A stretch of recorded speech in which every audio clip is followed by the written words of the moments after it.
Excellent. Well, welcome everybody. I think we're going to get started with our programming. Got a good full house in here. Excellent. Well, good afternoon, and thank you all for joining us today for the Community Clean Energy Coalition Prize Summit. I'm Lynn Abramson, the president of the Clean Energy Business Network, which alongside the Department of Energy has organized this summit.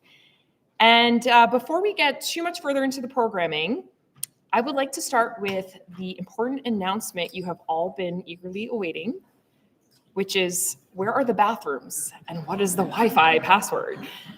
So just to cover those quick housekeeping announcements, the restrooms, as well as for the purpose of our judges, your moderation room and the video interview room are all, if you go out of the center to the left, you'll see a big red wall.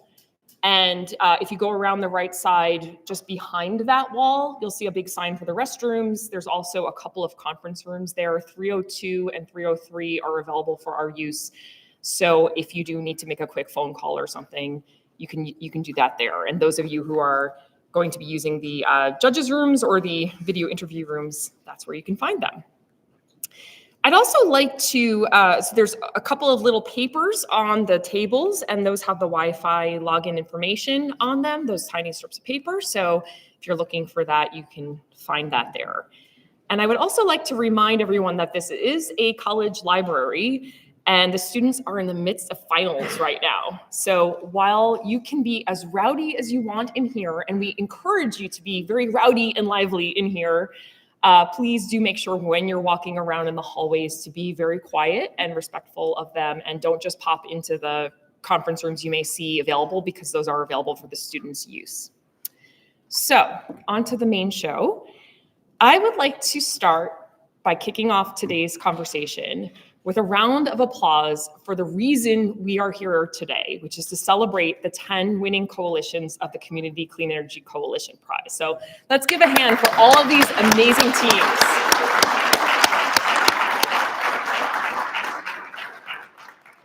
So I've had the pleasure of working with them over the past year, and I'm really excited to have the opportunity for you all to learn more about their projects tomorrow.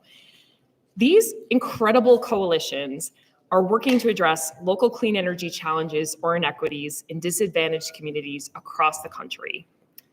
Tomorrow is all about the teams, and we're going to learn more about their vision, their progress, and their ideas for the future. But today is about all of us and about that key word, community. We've intentionally invited a broad range of stakeholders here to share your perspectives, knowledge, and strategies toward a common goal of advancing a just, equitable, diverse, and inclusive clean energy transition that leaves no one behind. To give a few examples of just the handful of the types of entities who have joined us today, and again, we can be rowdy in here, so please make some noise and wave your hands in the air if you identify with any of these categories. So do we have some community organizers here? Make some noise if you're a community organizer. Okay. Do we have some environmental justice advocates? Okay. Hopefully we've got some people with money, philanthropists, project financiers. Okay. Now everybody look where those people are sitting. Private businesses and innovators. Excellent. Academic faculty, staff, and students. Great. State and local government leaders. Excellent. And then federal government leaders. Excellent. Is there anyone? They're just hiding. No. Is there anyone else who I didn't mention? Any other kind of category? What did you say? Community? Okay. Well, one of the things I'm excited to see is I think those categories overlap for several of you, which is great. But also you're all sitting in different, spread out throughout the room and not clumped together, which is the whole point. So I'm glad to see that. So, we're really excited to share all of your knowledge with each other.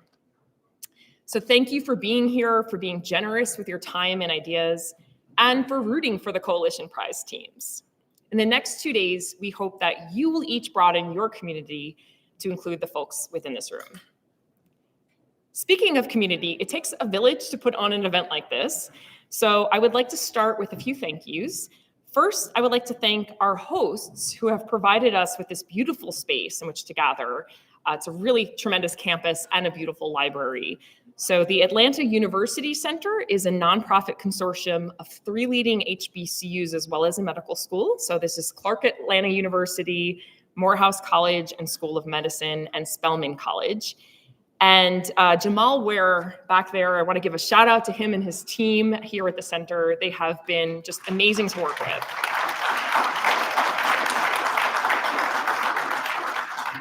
So thank you, Jamal, for being our conductor and ensuring everything flows harmoniously these next 2 days.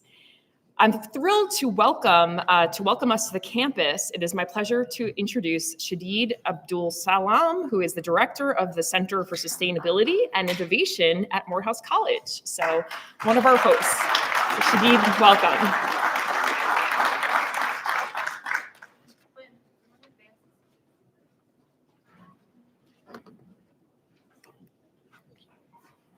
Oh, forgot to do that part. That was me. And here he is. Thank you so much.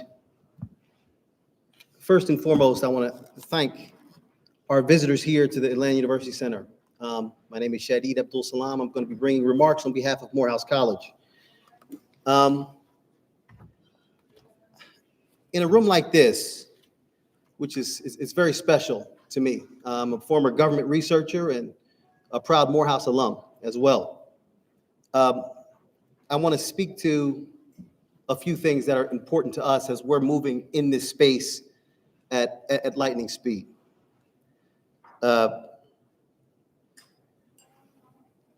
So they wanted me to give some comments in terms of what Morehouse is doing right now. And so right now we have our inaugural Center for Sustainability and Innovation. What the goal is with the center is to ensure that we're doing this work operationally as well as academically.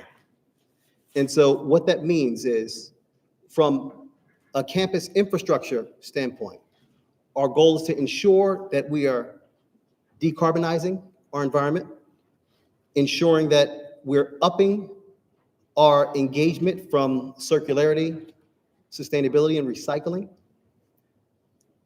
as well as we have been tasked to be the site for the resiliency hub for the Atlanta University Center.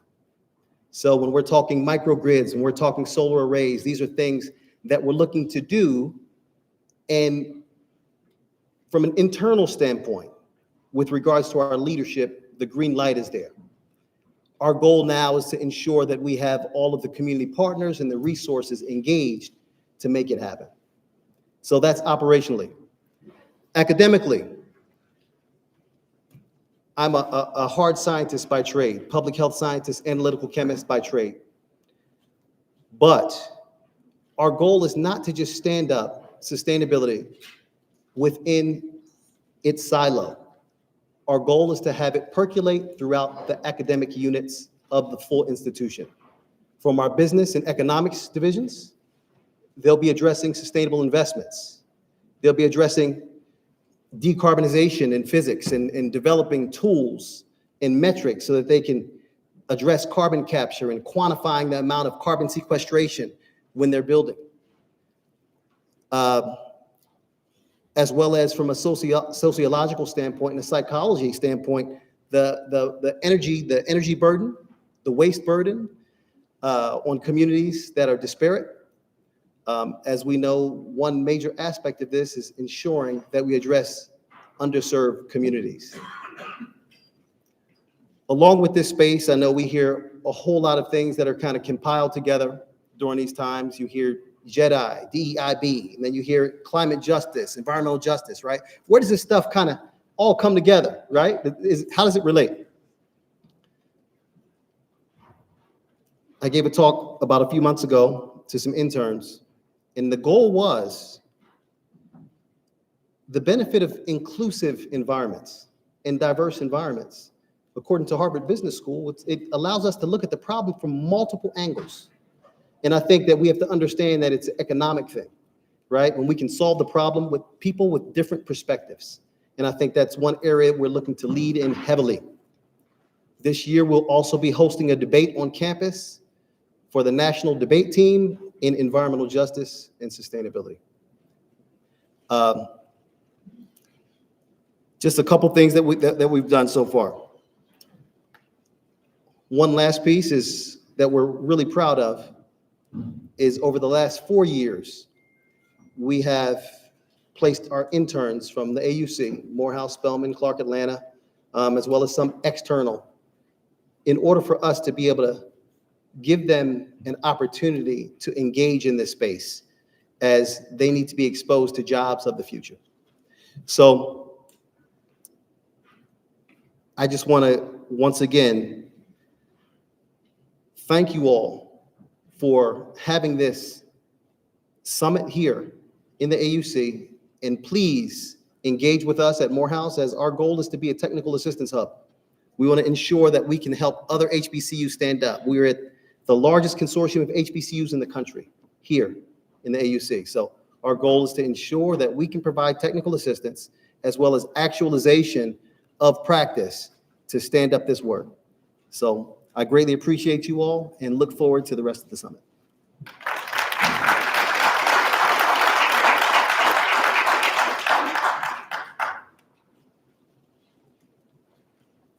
Thank you so much. And we really, again, appreciate the opportunity to host this event here.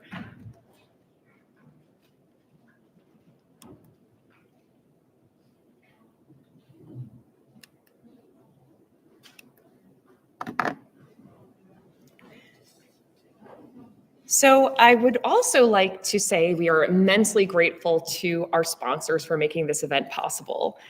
The Bipartisan Policy Center's American Energy Innovators Network is our sponsor for today's stakeholder workshop, so let's give them a round of applause as well. Tonight, we're going to be convening for our networking reception, which is going to be sponsored by the Business Council for Sustainable Energy. Tomorrow, our Coalition Prize Showcase and Pitch competition is sponsored by Ecosphere Ventures. And last but certainly not least, Breakthrough Energy is supporting the live stream so that we can bring this great content to those who can join us in person. I also want to say thank you to all of our promotional partners who help spread the word about this event to ensure that we have a great mix of stakeholders in the room. And we'll be sharing some information about them during the breaks. So now I'm excited to welcome Natalie Tam, who is policy analyst at the Bipartisan Policy Center, where she co-manages the American Energy Innovators Network. We at CABN frequently collaborate with Natalie and her team to advance policy solutions to support American energy innovators. So thank you, Natalie, for your ongoing partnership as well as your support for today's event. Natalie,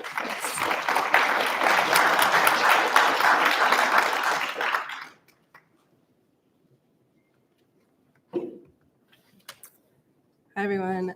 Thanks so much for having me. I'm really excited to be here. I've been a big fan of the work of the Clean Energy Business Network and the American Made Network. I'm really excited to hear about all the prize winners today, and really congratulations again to everybody. And thanks again for having me. So I want to talk about the initiative that Lynn mentioned that I lead at the Bipartisan Policy Center. It's called the American Energy Innovators Network. And it is a policy-focused network of clean energy startups. So I started my career as an engineer, and I worked at a startup. I also have experience working in the federal government. And through that experience, have seen that kind of the feedback between the federal government programs that support startups and the startups and innovators out there who are receiving that funding and receiving the support from those programs is not often, there's not always a solid feedback loop between those two entities that are, both trying to kind of meet the same goal in spurring clean energy innovation. So we put together this network to bring the perspective of startups to the federal policymaking landscape and really bring the perspective of you all on the ground and people who are kind of out in the world doing the great work, being able to improve the programs from the government that are intended to help support this great work. So that's the reason that we put together this network. It's about 2 years old at this point, and we put out a couple of different policy products from the network, and we really take the ideas of folks in the network to drive the ideas that we put together and the policy recommendations that we send off to Department of Energy and the federal government. So I'm just going to talk about two of the products we've put together.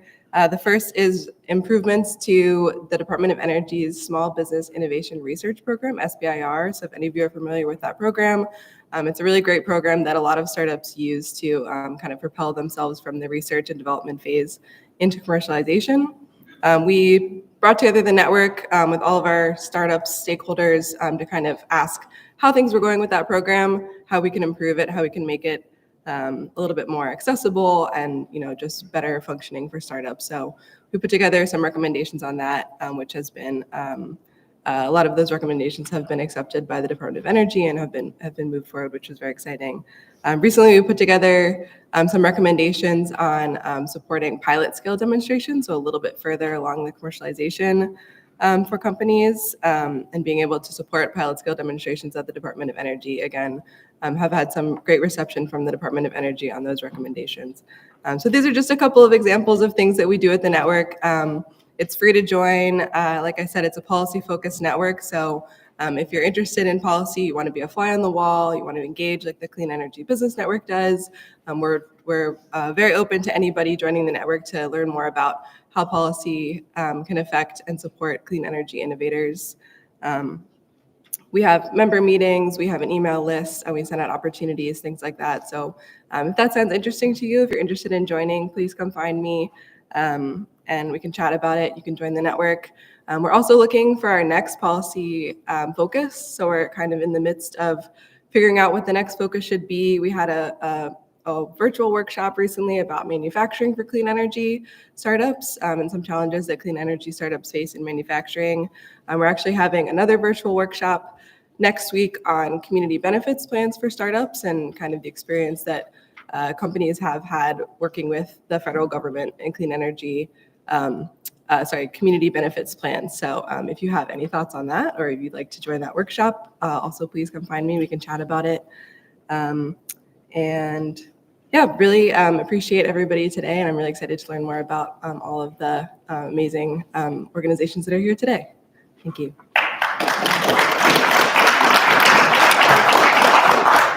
Thank you so much, Natalie. And then finally, I would like to thank all of the team members who have helped make this event, but also this broader prize possible. And this list is by no means comprehensive, but just to name a handful of the people who have been involved in front of the scenes as well as behind the scenes. So first of all, you're going to hear in just a moment a little bit more about the National Renewable Energy Laboratory, which manages this prize and also the broader American-Made Challenges programs. But we have several of the NREL folks who were very integral to the management of this prize, execution of this summit here today. So first, Lance Holly, who everybody should know, all of the teams. Spring Herricks, who's been leading a lot of the comms work. So if you haven't met her, all those wonderful quote cards and feature cards about your work, the videos, that's her team. And then we're going to hear in just a moment from Debbie Broad-Giles, who is the American-Made Network lead. So Debbie is here as well. And then from the Department of Energy, so again, she'll tell you a little bit more about the structure, but this prize program is a DOE-funded initiative that's managed by NREL. We're going to hear from a lot of folks over the next couple of days, but so I think she had to step out for a meeting, but Kelly Crawford will be here, Corrine Talo, Miles Rogers is back here, so congrats to you. Thank you again for all of your help getting us to this stage. Carolyn McGregor, Caitlin Henry, Jonah Scherer, Sue Ham, and Rob Sandolini, who we'll introduce tomorrow as some of our judges. And then finally, last but certainly not least, our Clean Energy Business Network team. So it's been a lot of late nights, a lot of stress, and also a lot of excitement building up to the summit. I want to say thank you so much to Ali Judge, our fabulous communications manager, to, I think she might still be out there, but Awa Darbo, who is here she is, associate for stakeholder outreach and education, and Andy Barnes, also our Policy and Communications Director. And then finally, we're going to introduce in just a moment also Eric Foster, who is CEBN Senior Advisor for Equitable Economic Opportunity. So thank you to Eric as well. And then also our live stream producer, Eldridge Washington, our caterer, Chef Mark Brown, and so many other folks involved behind the scenes. I'm starting to sound like I'm on an episode of Car Talk. So with that, I am going to go ahead and now introduce Debbie Broach-Giles, who is the American-Made Program Manager at the National Renewable Energy Laboratory, and she's going to tell us a little bit more about this prize and how it fits into the broader structure. Thank you, Debbie.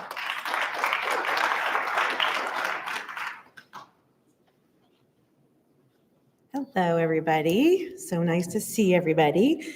So I'm Debbie. I'm the program manager for American Made at the National Renewable Energy Laboratory.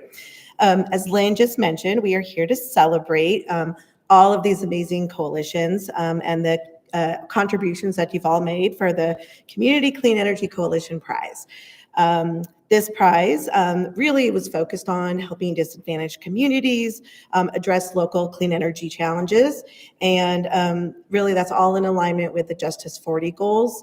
So I just want to say thank you so much for your hard work. I know you've been working very hard over the last year. So we're really happy that we're all here at this summit to celebrate. The prize, of course, is sponsored by the U.S. Department of Energy, and it's managed by NREL, by our team. So we have around 20 or 25 people back at NREL in Golden, Colorado, that manages these kinds of prizes. This is just one of almost 70 prizes that we've managed over the last 5 or 6 years. And so there's a lot out there. So I just want to make sure that you all know that there are more prizes coming, including more community prizes. So just keep your, if you're not already following us on AmericanMadeChallenges.org, please do, because there's always new opportunities for you to, check out new prizes that you might want to compete in. This prize, though, has a total prize pool of $2.1 million. And so that means that if all of the eligible teams were competing throughout the entire prize for the 3 phases, they had a chance to win $210,000 through the phases, which is amazing. And so what also is amazing is that we didn't really down select. As long as you were meeting the goals that you identified, you could get that money for the next tranche because we wanted to keep that momentum going for the work that you were doing. And then tomorrow, we're very excited that you're all going to be able to take the stage and do your pitch presentations and tell us more about your, your projects and what you've accomplished. So then there will be 3 teams that will have a chance to get a little bit more funding, $50,000, $25,000, and then $10,000 will be awarded to the top teams tomorrow, based on what you've accomplished and of course your wonderful pitch that you're going to deliver. Let's see. So I talked about the 70 prizes. We definitely have a ton. I am always just so happy to see these different prizes come down the line. Sometimes they're very technical and very detailed, and sometimes they're more community-based like this one. And I'm just really excited that you guys were able to accomplish so much in the last year that you've been working on this, because I think that it's really, really important to get some of this money directly in the hands of our communities and our, our local organizations. So thank you for all of your hard work. And then today we're going to be doing this workshop, and I think that today the work that we're going to be talking about today and kind of brainstorming about, hopefully that just kind of keeps the ball rolling. And so when you go back home, you could take that what we learned today and tomorrow together, and hopefully just kind of continue. So I want to encourage you, don't stop just because the prize is ending. Just keep the ball rolling and keep those wonderful programs going, because we really, really need your help. Let's see. And yeah, I just want to say once again, I'm excited for what you guys are going to be pitching tomorrow. I'm excited to get to meet you all, talk to you at the roundtable session this afternoon. And I think it's great. And then because I still have the podium, I also, you actually thanked a lot of the people that I wanted to thank already, but I wanted to thank you, Lynn, and CEBN in general for helping to set up this wonderful event. So thanks for everything that you've done. And thanks to the NREL team and the DOE team. We couldn't do this without DOE support and funding, obviously. So hopefully we can keep that going. So thanks to everybody who's involved.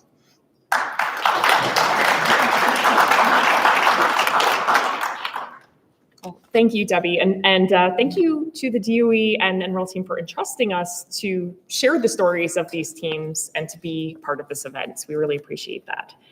So I spoke earlier about car talk,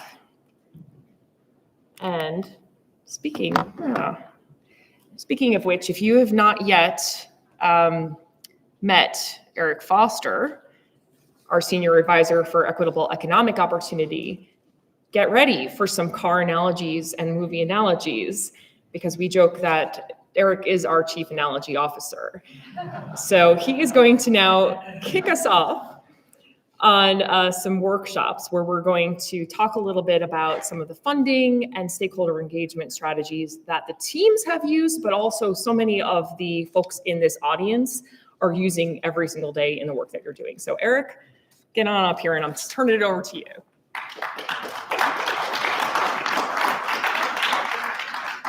All right, thank you, Lynn. And I'm hopeful that we can come through this next phase with a little bit more energy, a little bit more livelihood. You know, we need this to be more of an Irish wake where there's a little bit of ale, a little bit of Guinness, a little bit of fighting, and a little bit of fun up in here. We can't be placid. So hopefully we can get more engaged as we go through this.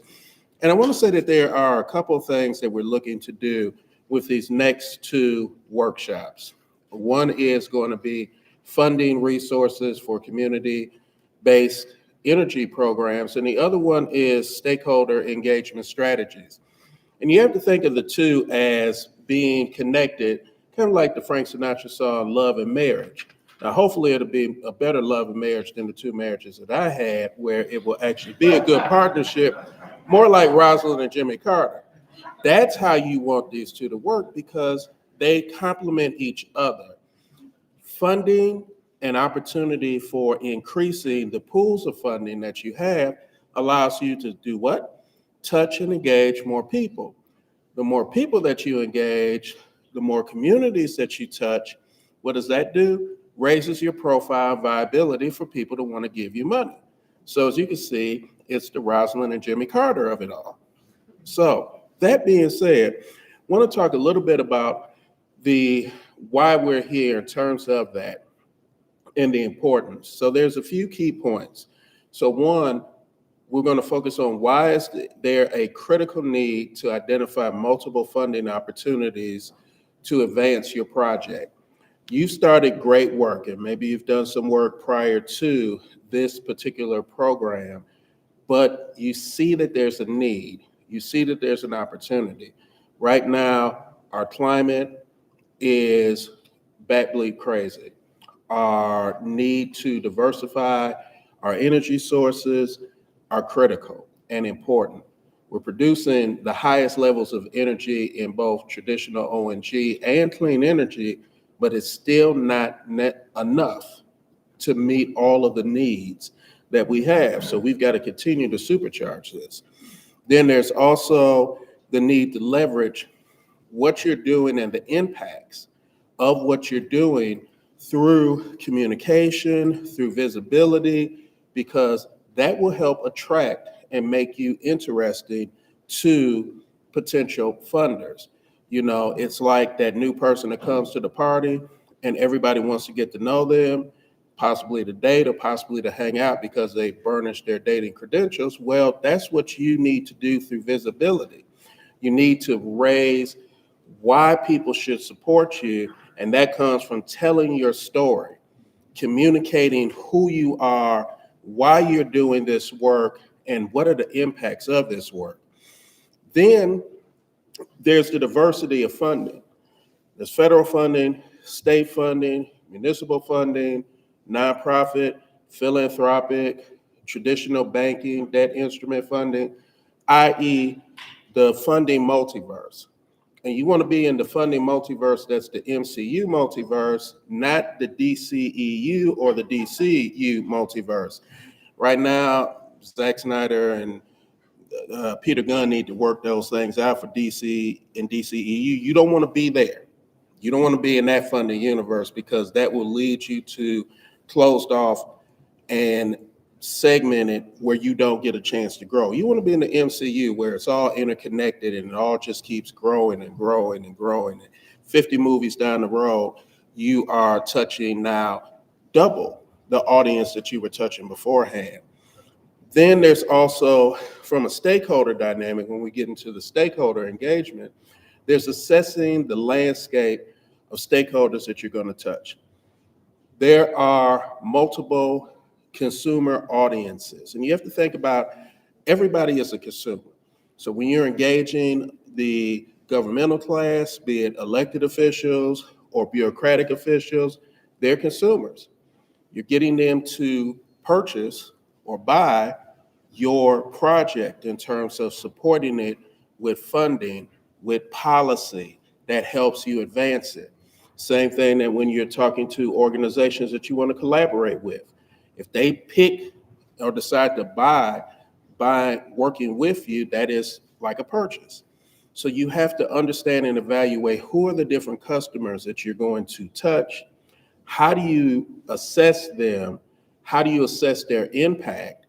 And how do you communicate with them? And then lastly, building and implementing your outreach plans across those various stakeholder audiences.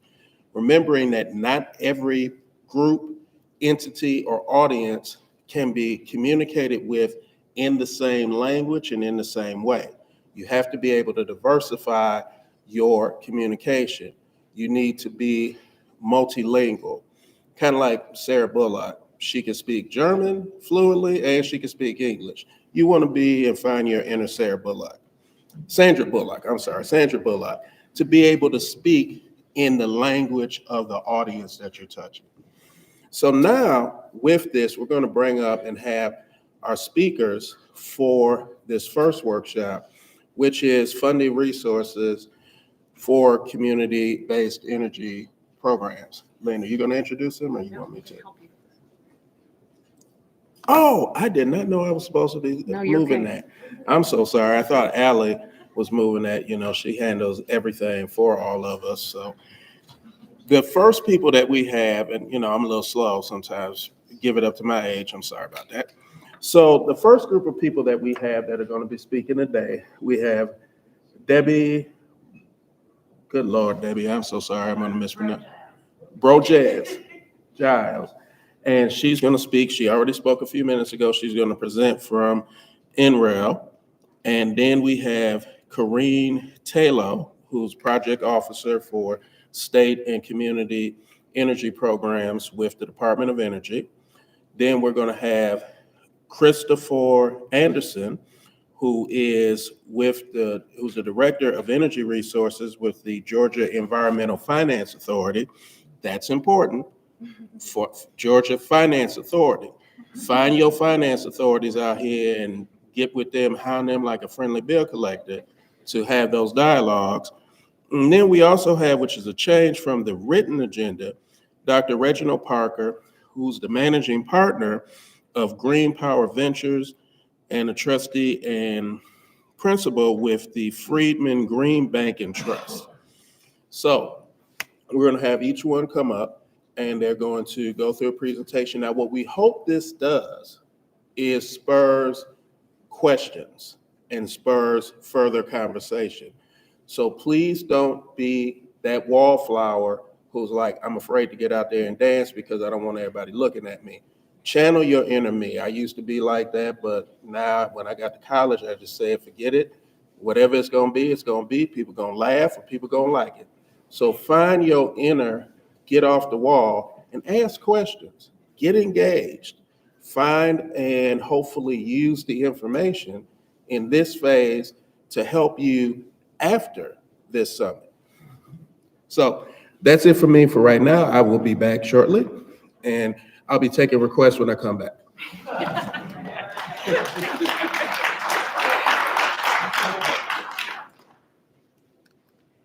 So Debbie, I think we are over to you.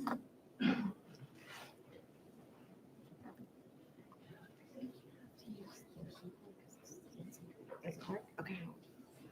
All right. All right. Hello again, everybody. I'm back.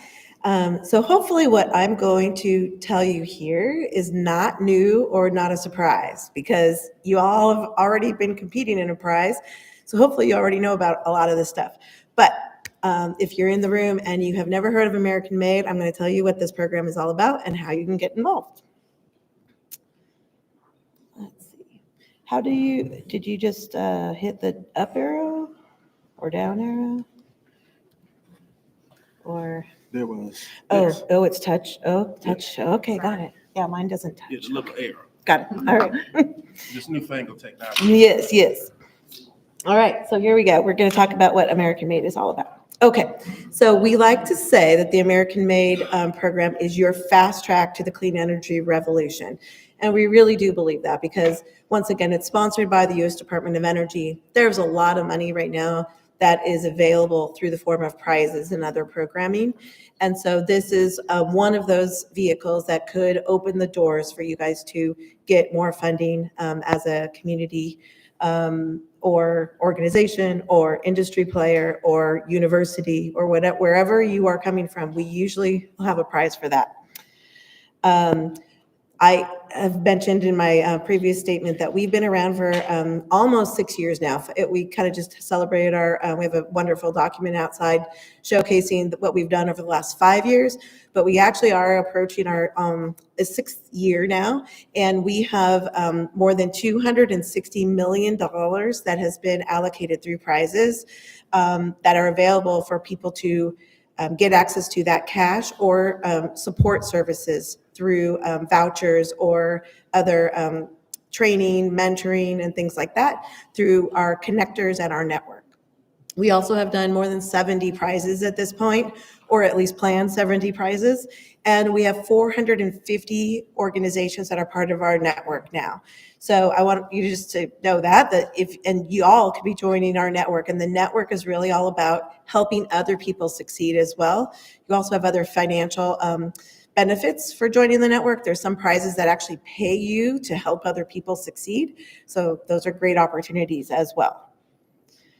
So we like to say that we are America's innovation engine, and that includes our network, the prizes, the training and the support that we're talking about through our network, and then also the vouchers. So this one didn't have vouchers, but your prize, but the other prizes that we have, sometimes if they're a technical prize, we can actually offer cash money plus a voucher to work at a national laboratory, which is really invaluable, right? It's like our national labs are a great resource that many times people don't know how to access.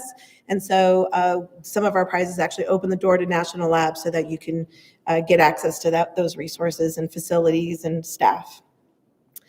But prizes, hopefully you've seen this and experienced this, that we are trying to make innovation really easy, right? So we're trying to speed things up. We know that the government sometimes is a little bit slow to get funding out the door. And sometimes we know that it's really hard, right? Like if there's a grant or a FOA, we know that it's really hard to get that money sometimes. And it takes a lot of paperwork, and then you have to do a lot of things, and you have to report a lot of things. So prizes really are meant to speed things up, be a little bit more agile, be a little bit quicker. And really, we're hoping that we're going to be inspiring the next generation of innovators so that no matter what kind of prize it is, technical or community-based, we hope that we're inspiring the younger communities that are coming up and wanting to work with the national, the federal government and the national laboratories. We're also hoping to expand participation. We know that the Department of Energy traditionally works with a lot of the same people that they've worked with for a lot of the years. So we really want to try to open those doors and bring in new players that have never gotten government funding before. And hopefully that's maybe a lot of people in this room. Maybe you never got government funding before, and this prize gave you an opportunity to get funding from the government. So we want to do more and more of that. And let's see, we're hoping that it's providing new opportunities and then also creating a new pipeline of innovators. If we can get more people excited about science and technology, then we can hopefully, really make a big impact for the clean energy revolution. I mentioned before that we don't just give prize money sometimes, we also use vouchers to kind of supplement some things. And then we have our wonderful network that has 450 organizations that are there and willing and able to help our competitors succeed. And then we also have power connectors, which, by the way, CEBN is one of those power connectors. And then we use them basically in a contract manner to help us accelerate what we're doing. Like this event is a good example. But also we can use power connectors to help us with outreach and support. And I know CEBN also helped you all with your pitch competition, right? So they're there to help you and mentor and help everybody succeed and really do great throughout the prize competition. And we have a lot of prizes. I said 70. This is not all of them. It's just a snapshot of them. And as you know, they kind of start and they kind of get out there and then maybe they'll close and then another one will open. So I do really encourage you to take a look at our website and bookmark it and go back and look often and follow us and follow our newsletter because there's always a new one coming.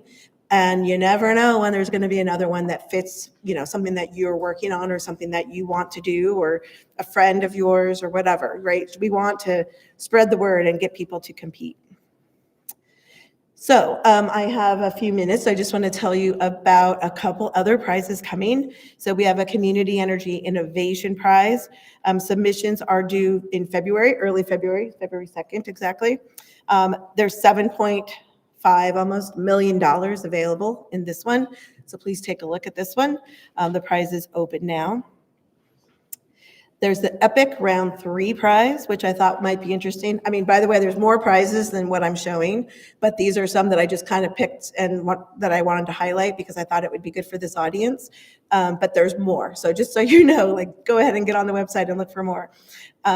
This one is all about trying to get money in the hands of incubators and accelerators that are across the country. So there's $4 million available for this one, and these applications are due February 9th. We have an OTT Lab Match Prize that's out there. So this one's really interesting because the national labs are trying to commercialize our lab IP. So get the wonderful technology that we've developed at the lab out into the public so that you guys can commercialize something and maybe make a business out of it. And we have a prize to help pay for innovators to commercialize our technology, which is unheard of. It's awesome. So we have $620,000 in prizes for this one, and submissions are due in January, so January 25th. You can take a look at the certain technologies that we have on the website that say, these are the ones that we kind of picked and we thought that they were pretty close to commercialization, but you can also pick your own. We have something called the Lab Partnering Service, and you could go to that and select another technology that interests you and maybe pick that one too. So anyway, this one's just interesting if you're an innovator that would like to commercialize lab technology. And we have an HBCU Partnerships Prize. So this one is also open right now, almost $7 million in total prizes. This is due very soon, by the way, December 19th, but we still have time. You have time. As you know, it's low barrier to entry, right? So you still have time to compete. But this is for HBCUs, and it's really about developing new opportunities for HBCU students. And it's called a partnership prize, so that's part of it. We want you to partner with other organizations. That could be other universities, but it could be other communities or community-based organizations or industry partners or whatever you see fit. But this one is really exciting too. So hopefully the university people are still in the room, or I'll have to find them. But the HBCU Partnership Prize is out there too. So yeah, so that's really all I had for now. And if you have any questions, I'm happy to answer them. Or I don't know if you want to wait, Lynn, for. Okay. Yeah. No, so there's actually, this HBCU prize there was actually 2 tracks. There was an earlier track that was a little bit less money that was going towards summer school programs for HBCU students, or for HBCU students in all through 12. The one that's open right now is the partnerships track, more like number 2 and 3. So it's basically 2 and 3, which is the partnerships prize. So it's a building partnerships between HBCUs and other universities, basically to advance programming, develop new curriculum. Maybe scholarships are involved in this too. Like, it's up to you really what you want to accomplish and what you want to do. But yeah, this one's more focused on the students themselves at the HBCUs, not so much the K through 12.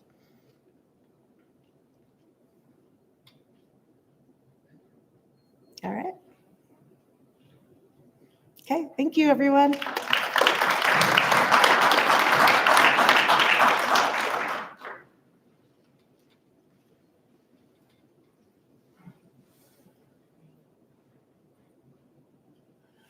All right. Well, thank you, everybody, for this, and glad that we asked the question. So that shows that we're still here. There's proof of life in the room. So we want to keep that proof of life going. After Corrine Taylor, who is the Senior Advisor with the Office of State and Community Energy Programs from the Department of Energy speaks. And just a little note of kind of background, one of Corrine's colleagues that she works with, our kids went to school together, Rose Dottie, with the Department of Energy, and they were in the Boy Scouts together.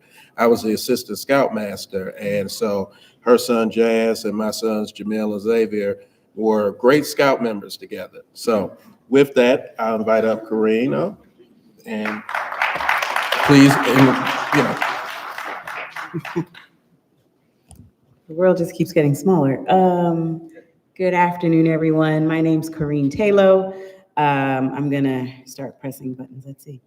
Yeah, there it is. So I'm happy to come on behalf of the Office of Community Engagement at the Department of Energy. It is a brand new office that was launched just within the last 6 months.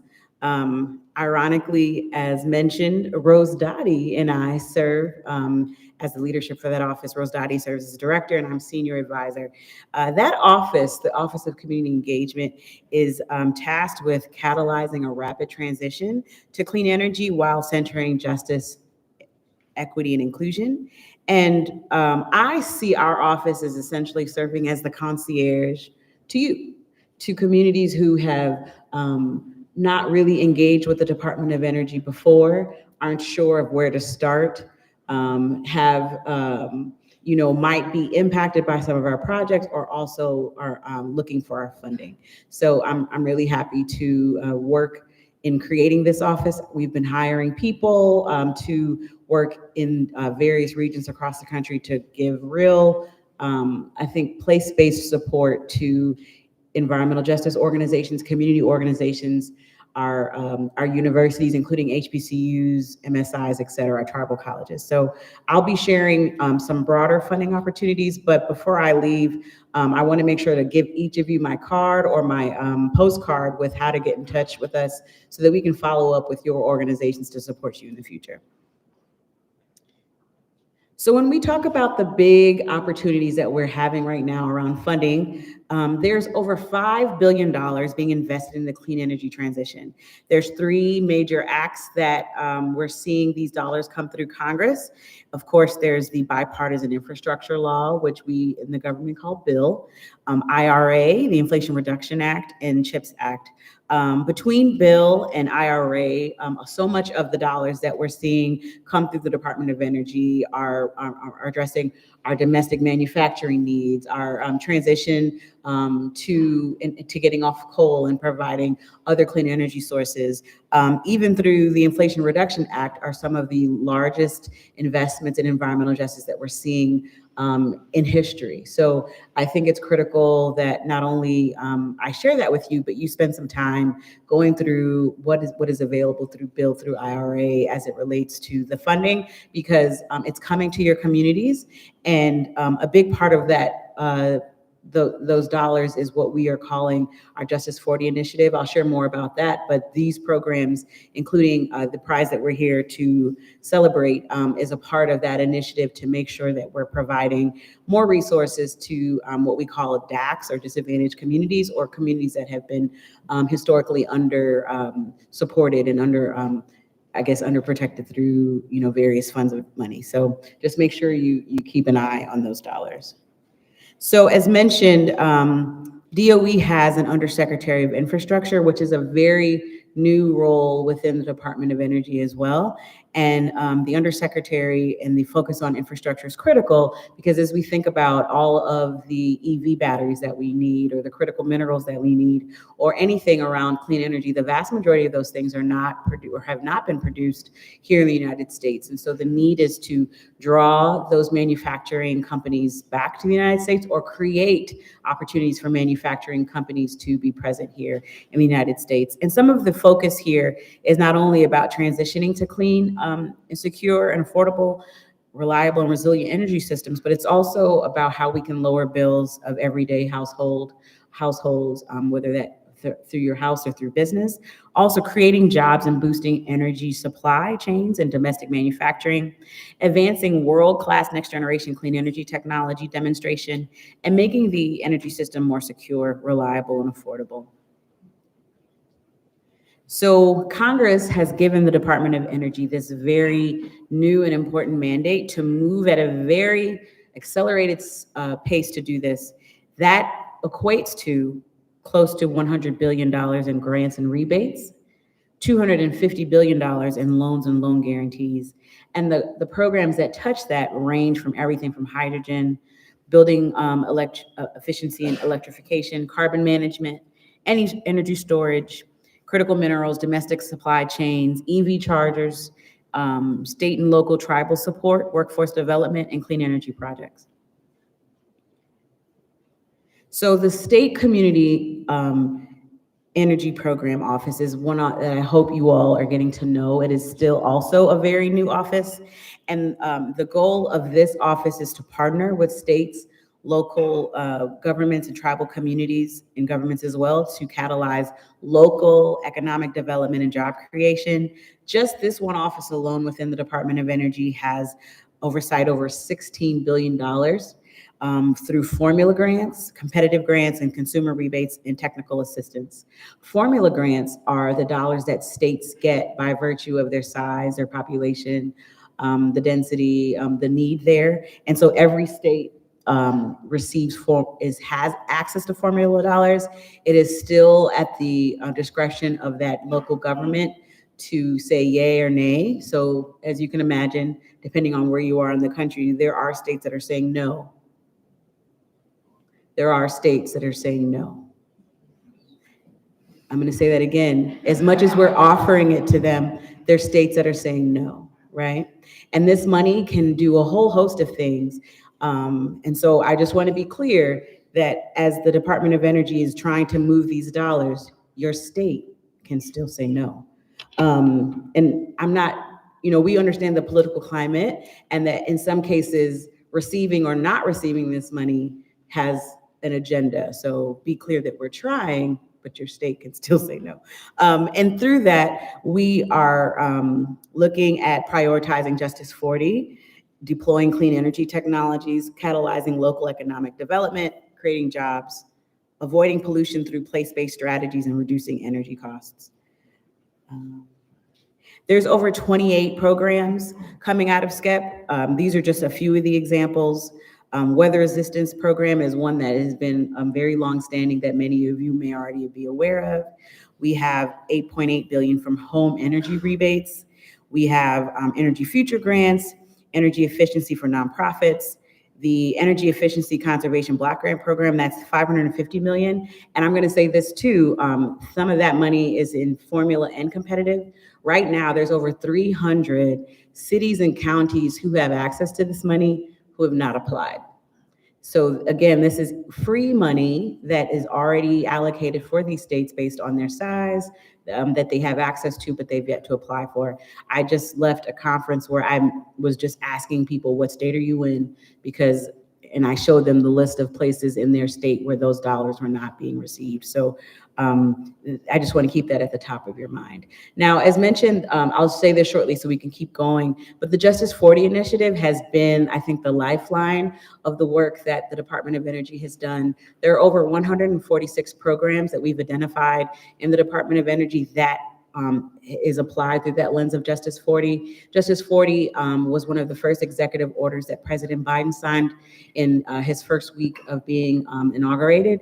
And it speaks to making sure that 40% of the benefits of our clean energy investments go to disadvantaged communities. The question, of course, always is, well, what is a benefit? While it would be very easy to say that we would like 40% of the dollars to go to communities, that is not the case. 40% of the benefits can look like investments in minority serving institutions or HBCUs. Investments can look like job creation. Investments can also look like reducing energy burdens or reducing environmental harms. Also just the development of a career pipeline. So we have to be realistic about the reality of things. Once you attach specific dollars to something and you make it for a specific group of people, the likelihood of lawsuits ensues. So we had to be very strategic and make it so that it's 40% of those benefits. So programs like this that we're here for, the vast majority of the American Made Challenge prizes kind of fall into that Justice 40 initiative. Many of you are familiar with the Inclusive Energy Innovation Prize, which was our first equity-centered prize that I was really proud to be a part of. And as it was changed its name to the Community Clean Energy, it's a long one. Yes, that prize.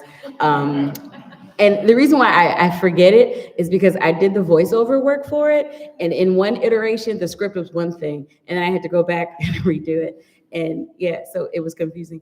But all that's to say, we're trying our best to find innovative ways to get money and capacity support and technical assistance to as many communities that are applying and that are eligible. And I want to, again, please connect with me throughout the conference today, tomorrow. I'll share my business card, information about my office. We're here to kind of walk you through. If you could, has anyone ever did a call with me in this room? Raise your hand really high, because I'm proud of that. So I've done one-on-one calls. Like Monday used to be my one-on-one call day. I can't do that as much anymore, but I've hired a group of others who will be doing that to support you. December 13th, we're hosting a virtual office hours as well, and I can share information with that to you as well, but we're just trying to get this information out very fast. So there won't be much time for questions, but I'm here today and tomorrow to connect. I appreciate the opportunity to share, and congratulations to everyone that's made it this far. So just, so celebrate yourself for that. And then also good luck to the teams that are competing. Thank you.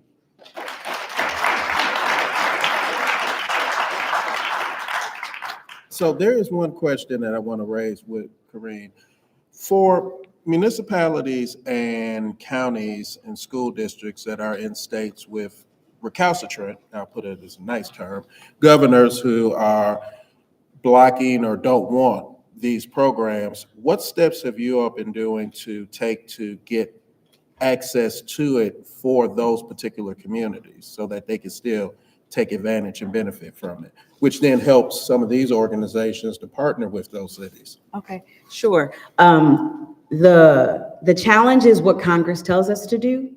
And so depending on what is written in bill and IRA, some of our funding can only go to states. But in many cases, there are a number of programs that are competitive, that nonprofits can apply for. I just mentioned to some folks at the table, there's a career skills training program that's only for nonprofits. So for the folks in the room that do workforce development, I encourage you to look that program up. It's on the SCEP website. The extension for that has been extended because there weren't enough applicants. And that program is to support career training programs to help get students into energy pipelines. I would look into the EECBG program, the Energy Efficiency Conservation Block Grant Program. Some of that is competitive. Even for programs that are not, I would say like the Home Energy Rebates Program, while those dollars go to the state, there's still an opportunity as advocates to reach out to your states and your Office of Energy and Environment, whoever's receiving those funds, and ask them and kind of shepherd them into the more progressive way that you think those dollars should be spent. But we'll make sure that these slides are shared. And I would say these programs that are on this slide, a lot of them, there are some, like we had a Renew America School program where a number of school districts applied. We have a number of funding opportunities that are, competitive for local municipalities to apply. But unfortunately, there is this larger pot of formula funding that we can't force a state to take. We have two questions. Would you touch a little bit more on America's Renewed Schools? I know that that's coming open again in April. You guys also have a school network as well. I think it's called, is it Efficient Something School Network that you guys are also supporting as well? It's a way for network for K-12 schools to join. So, correct, that is the name of it. Now, the Renew America School Program, the first round of that, I think, was announced at the earlier part of this year. And there are a number of schools across the country that have applied to benefit from those funds to help with energy efficiency and building kinds of upgrades. And I would say this, for every funding opportunity that we have, all contingent on Congress, of course, in having a solid budget. But typically, there will always be an additional round. A lot of these dollars, as allocated, are not always expended the first round. So even if something closes, I would, figure out which program it is that you're interested in and contact that office to get on their list to kind of be on track for when the notice of intent comes out. The way our dollars go, there's usually a notice of intent, which is literally us saying, hey, we're going to do this thing. We're going to give you some money, but we haven't put out the rules yet. And then the funding announcement, which we call a FOA, comes out with all of the rules. And then that gives you the opportunity to then prepare for it. So there's always like a schedule of things that come online. Before the rules are released, there's always a notice of intent to kind of keep engaged with. Any other questions? We're going to transition from the young gentleman to the young lady, both Erica. in sweaters. Hey, Erica.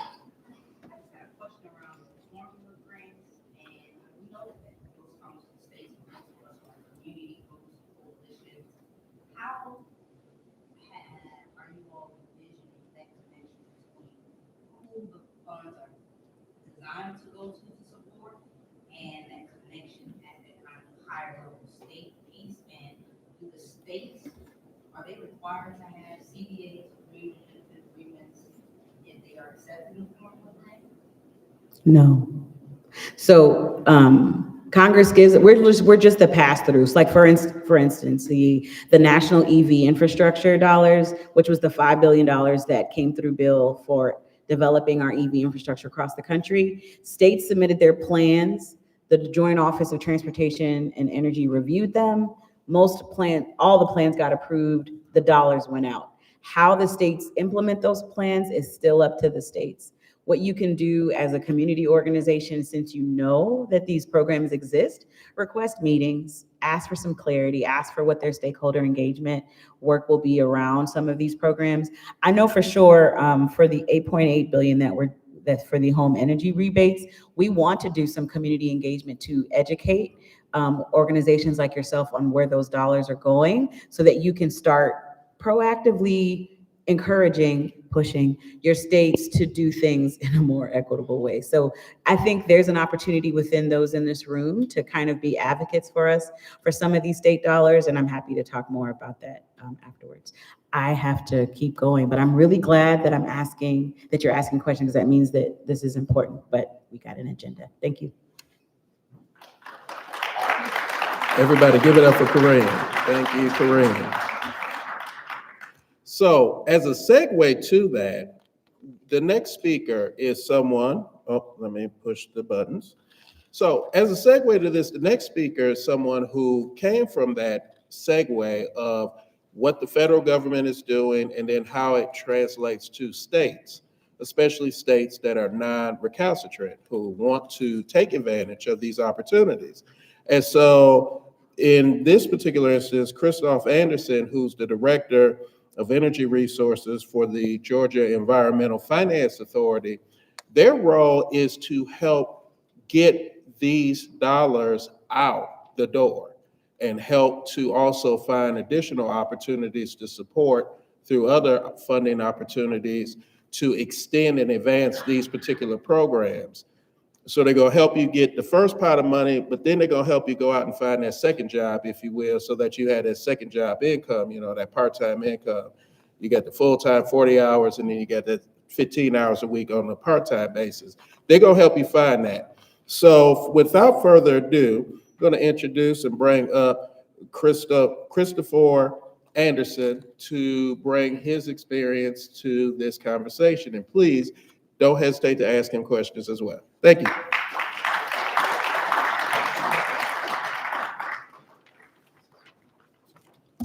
All right, thank you. Thank you for having me. I'm Christopher Anderson. I'm the Director of Energy Resources at GEFA, or the Georgia Environmental Finance Authority. And we serve as the role of the state's energy office. And it's a... Sorry, I'll just, slide admits or stop working, so you just have to use this. I don't have the slides. So, it's appropriate for me to follow up after Karine because she represents what is our favorite office in DOE, which is the SCEP office, because that's where most of our money comes from. So I wasn't quite sure what to talk about when I accepted the invitation to come here and speak and what topics would be most interesting to the audience. And after reading through the materials and being in the room, I think I have a better sense of who's in the room and what people are interested in. And so I think I'm going to take this two ways. First, I want to talk about what a state energy office is, because I think it's relevant to especially those who come from outside of Georgia and are in this room today. And then secondly, I'd like to follow up from the state's perspective on what Karine talked about as far as the DOE resources that are flowing into states, how states are using those, how you can become engaged with states in that process, and then hopefully have time to take any questions that you do have and I can answer them as best as I can from the state of Georgia perspective. So I'm, I guess, what you would call a state energy office director, and we are housed in the Georgia Environmental Finance Authority here in Georgia. We are responsible for energy, land, and water conservation financing across the state. So on the water side, we are the revolving loan fund operator for the state of Georgia. We take EPA dollars to do things like build water treatment plants, to build new drinking water lines, and loan that money out to communities so that they can have low interest loans to make those infrastructure improvements. On the energy side, we primarily draw down Department of Energy dollars through formula programs, through competitive programs, in order to support programs around energy efficiency, renewable energy, energy policy, energy emergency planning. Those are some of the core focus areas. As a energy office, what I think is important to really convey to you is there are basically 56 versions of us all across the country, including the territories and the District of Columbia. So all 56 of us are pretty different. We represent all kinds of states, different political geographies, different physical geographies. Some states are big energy producers, other states are big energy importers. So everyone has really different goals on what they're trying to do from an energy policy and program perspective. We have some things in common. Almost all of us draw down what are called state energy program dollars from the Department of Energy. That is formula funding to support energy policy, energy efficiency, renewable energy initiatives. And that really varies state to state based on what their interests are, what their needs are. Another core program that was just mentioned previously is the Weatherization Assistance Program. We operate the Weatherization Assistance Program in the state. That is funding to provide energy efficiency and health and safety improvements to the homes of low-income residents across the state. So those are some kind of primary functions that state energy offices tend to have across the country. And what I'd like you to take away from this, because I know we have 10 competition teams, and you're from all over the country and the states and territories. And so I want you to be able to, when you go back home, think about who is our state energy office, what do they do, try to get in contact with the person who's in charge of that state energy office back in your state or territory, and then you can make that connection and find out what their programs are, because they're all so different. Some state energy offices have hundreds of staff. If you're from New York or California, you have NYSERDA or the California Energy Commission, and those are massive offices that have all kinds of research, development, regulatory, and other investment kind of roles. Here in the Southeast, we're primarily pretty small energy offices. We have 10 people on staff on my team, handling state energy program related work, weatherization assistance work, and a couple of other state program areas. So we're small. We don't receive state funding in our office, but some states, they do receive a lot of state funding. So it really varies. So I'd encourage you you can Google wherever you're from, such and such state or territory, state energy office, pull up their website, find out what they do. Some state energy offices have money to invest in technology development and research. I would say the majority of them probably don't. We don't have that role, but almost all of us have the role of drawing down federal dollars for for energy efficiency, renewable energy, energy policy, that kind of work, and investing that money into communities through these kinds of core program areas. So, if you take away one thing, just go back, look up your state energy office and see what they do in your state. What I'd also like to talk about is to build upon some of the programs that we're drawing a lot of funding for out of the IIJA and the Inflation Reduction Act. So as Karine said, there is a massive amount of money coming out right now from the IRA and the IIJA to go to states, in some cases directly to local governments, and in many cases directly through your state energy office. And I will say that we're fortunate in Georgia. We are one of the states that is going after all the money we can get, and we intend to draw it all down and spend it as effectively as we can. I will say, I think there's probably only about 4 or maybe 5 states in the country that are not drawing down those dollars. So they are in a very small minority of states that aren't, and that may be subject to change based on all the various factors you can think of. The vast majority of states are. Some of the programs that we're going to be operating, and I'm going to ramble off a bunch of program names, and you can write them down or ask me questions about them later or email me. But these are all programs that are going through states that are receiving a lot of funding today. In many cases, we have just received approval for funding, or in other cases, we're still waiting and applying. So, state energy program, and that's a broad bucket of funding for states to do all kinds of things with. For really anything around energy that a state is interested in, they can use state energy program dollars for, and every state and territory uses them differently. Energy efficiency and conservation block grants, that's a big one. Large cities and counties are getting that funding directly from Department of Energy, and that is money that can be used for all sorts of energy efficiency, renewable energy, energy policy, and conservation work to be done in those communities. And it's, it's really up to the individual community to determine how they want to use that. So in our case, we're getting the state funding for EECBG, as we call it, and then we're going to essentially allocate that funding out to primarily small and disadvantaged governments across the state of Georgia to do that work. There is the home energy rebates program that was mentioned. In the case of Georgia, that's about $220 million to do things like make individual homes more energy efficient, to electrify homes, put in electric heat pumps, electric cooking, electric heat pump water heaters, etc. So that's money that is going to go out to residents all across the state.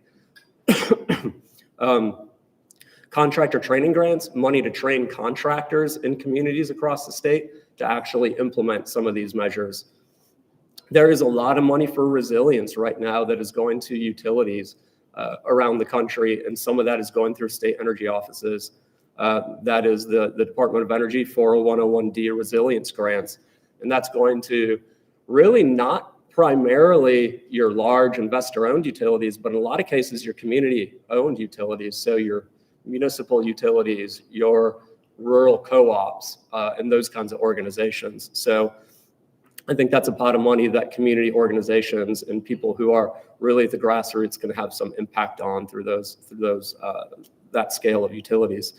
There is grid resilience innovation partnership funding, of which we went after a big pot of money with our co-ops to do transmission upgrades and battery storage, really heavily in more rural and lower income communities here in the state of Georgia. And that's $250 million that we're pulling down in partnership with the co-ops to do that kind of work. And then last but not least, there is the EPA funding that hasn't been mentioned yet, that I think maybe we'll hear more about after this. And that's from the Greenhouse Gas Reduction Fund. There's the two pots of money that's more for green bank kind of work. And then there's the third pot of money that is for what they call Solar for All, which is solar for low to moderate income homeowners across the state. And that's funding that we applied for out of our office, as well as others did as well in the state and around the country. So that's kind of a high level summary of a lot of the funding that's coming down to states right now.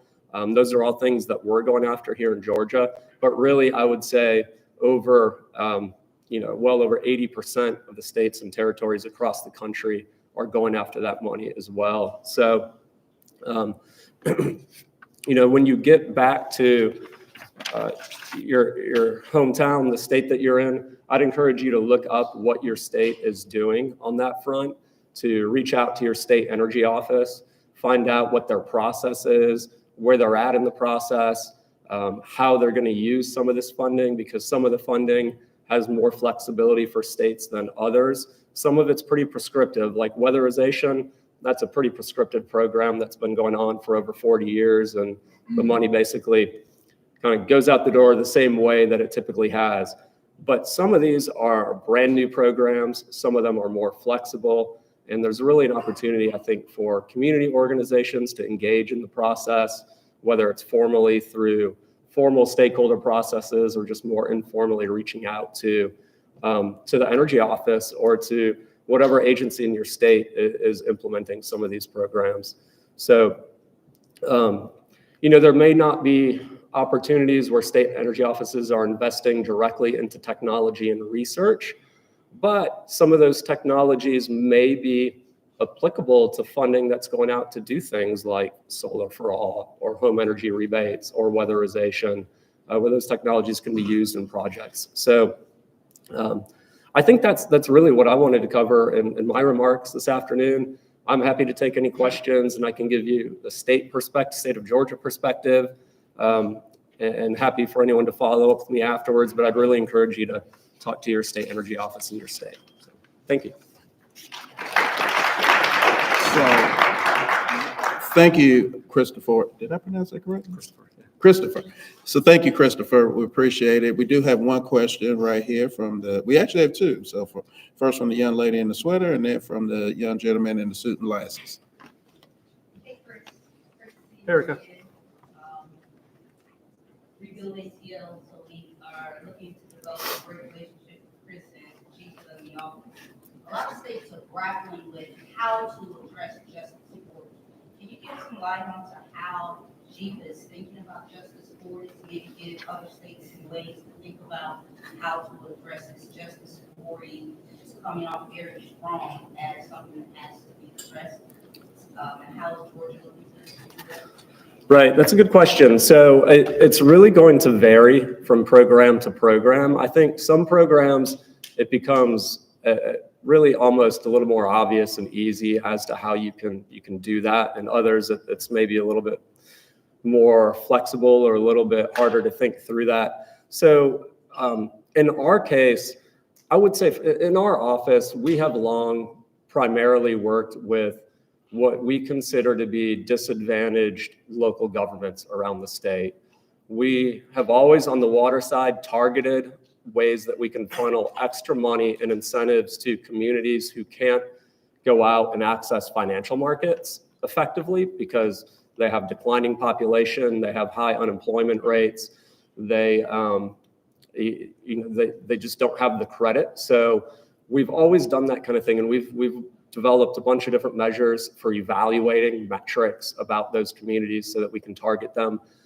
What we're trying to do in some cases is use those same metrics, and we've been working with organizations like SIA and others to try and figure out how we can take significant chunks of certain programs and target it to those communities that meet, whether it's energy burden or income levels, those kinds of metrics, and target those. So for instance, EECBG. On the EECBG side, we don't, that could go out to any number of small communities around the state, but what we want to do is reserve a high proportion of that funding for communities that are in the most need. So disadvantaged communities that meet certain metrics around population, demographics, economics, and make sure that they have the best opportunity to access that funding. I don't have those metrics in front of me right now, but one of our team members, Leah in our case, has been working on that extensively with the Southeast Energy Efficiency Alliance to try and evaluate those metrics. So that's a program that we've thought a lot about, that lends itself to doing that really well by targeting those. And then also, I would say on other ones that are upcoming, like the home energy rebates, I don't have the answer to that yet. We're going to be working with people to try and figure out how we can do that. And same on Solar for All, and same also on energy efficiency revolving loan fund capitalization grants. So those are things where we're trying to get stakeholder feedback. We just had a stakeholder call last week on the EERLF. We're going to be doing a lot more of that, especially on like rebates and Solar for All when we get to that point, to try and determine what those metrics are. Do we target communities that say involve census tracts that are highly energy burdened? For instance, could be one example. I don't know what that's going to wind up looking like, but I think we're trying to be open to that feedback to figure out how best we can do that. Yeah, they're mostly either on our website. We've also got on our website, for instance, places where you can sign up for notifications.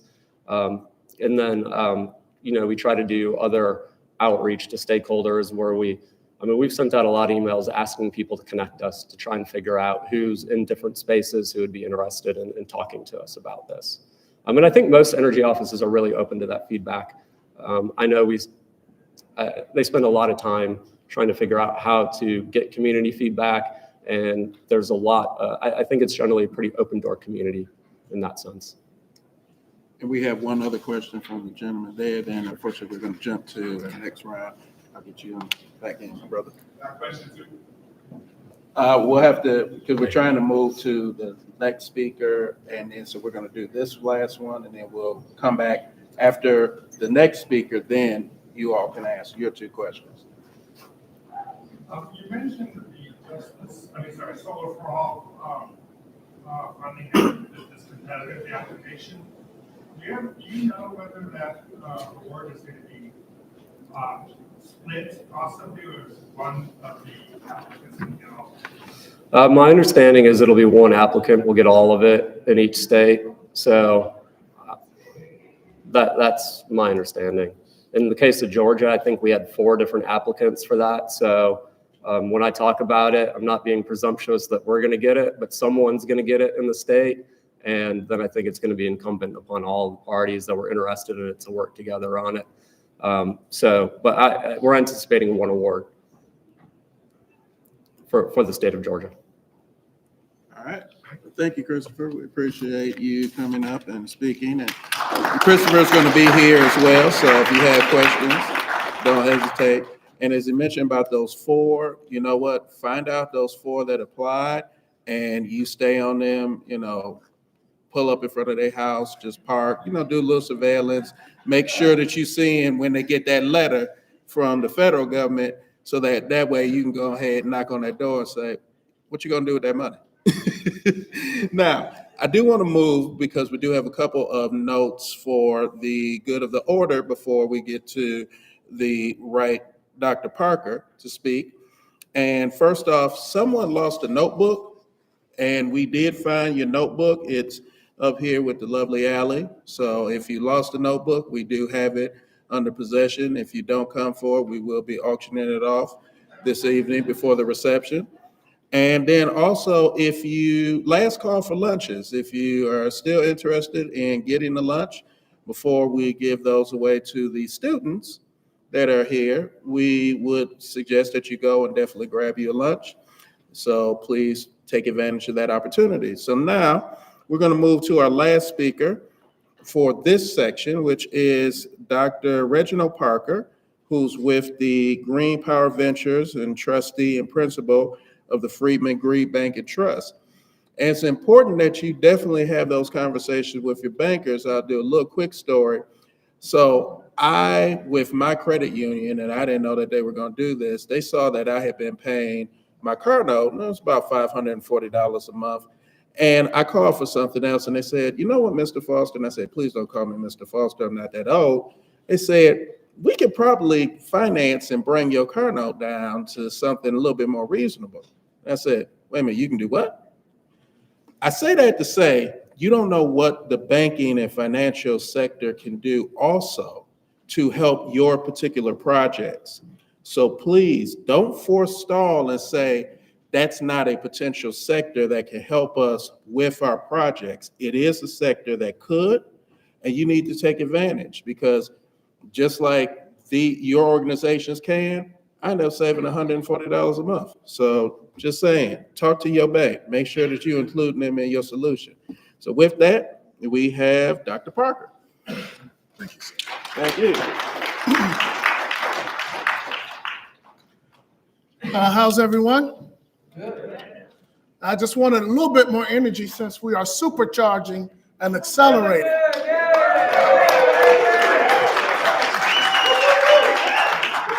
Now, I graduated with my PhD from Georgia Tech.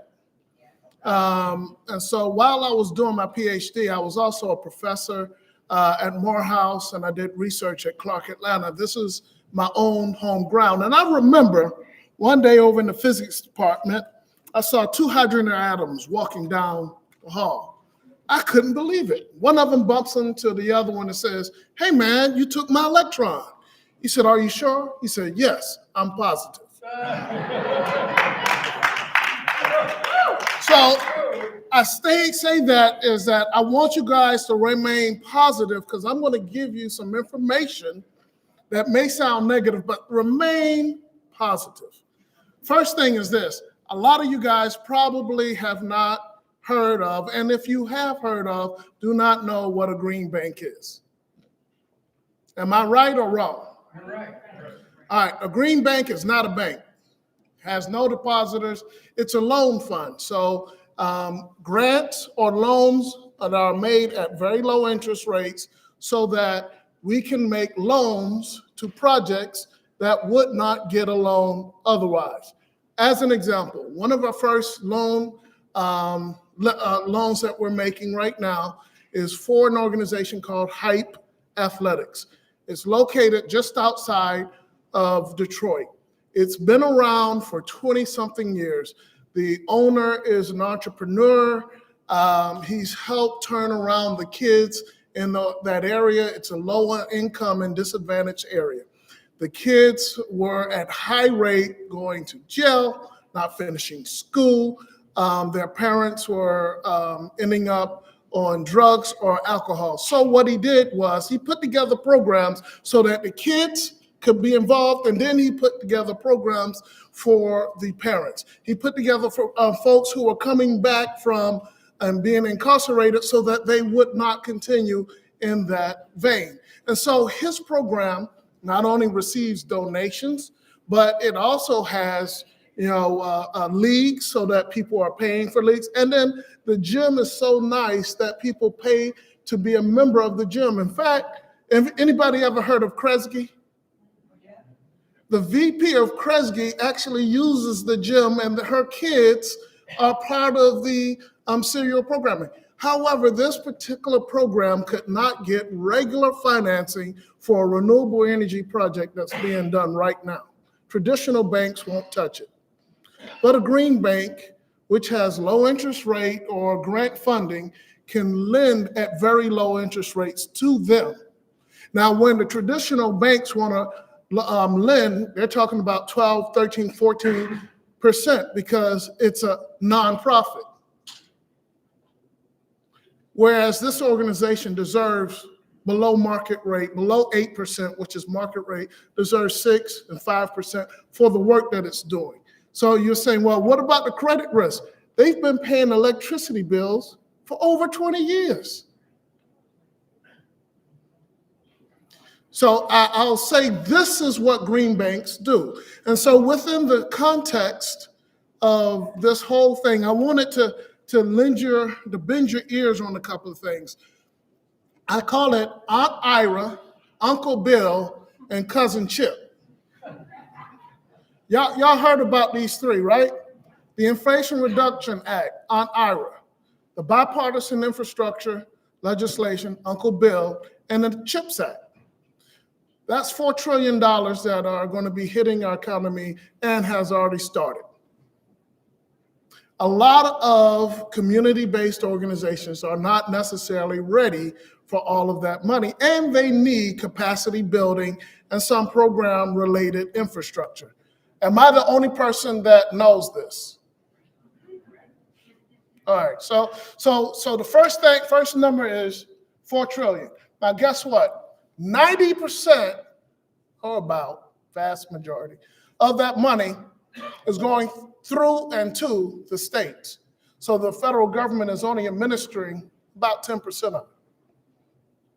So as a community-based organization, your community is getting a lot of money. Unless you organize yourself, you're not going to get it. And this is not money that's going to come every year. Uncle Bill, Aunt Ira, and Cousin Chip got money for a little bit of time. And they're ready to give it away. But you have to be ready.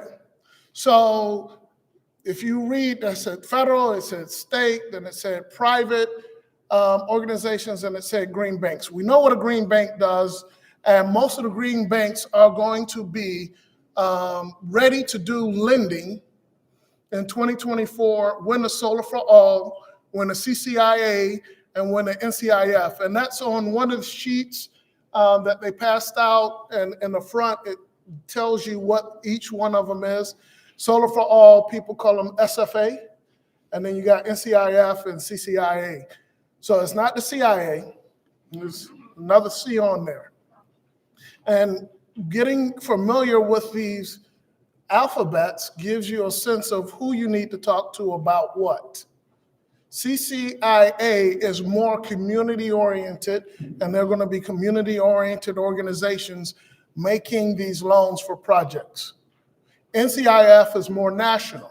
Friedman is a national green bank, but we are doing a lot of work here in Georgia, and Christopher and I need to talk. Next year, we're planning to fund 100 African-American churches here in the state of Georgia. Now, you'll say, why Black churches?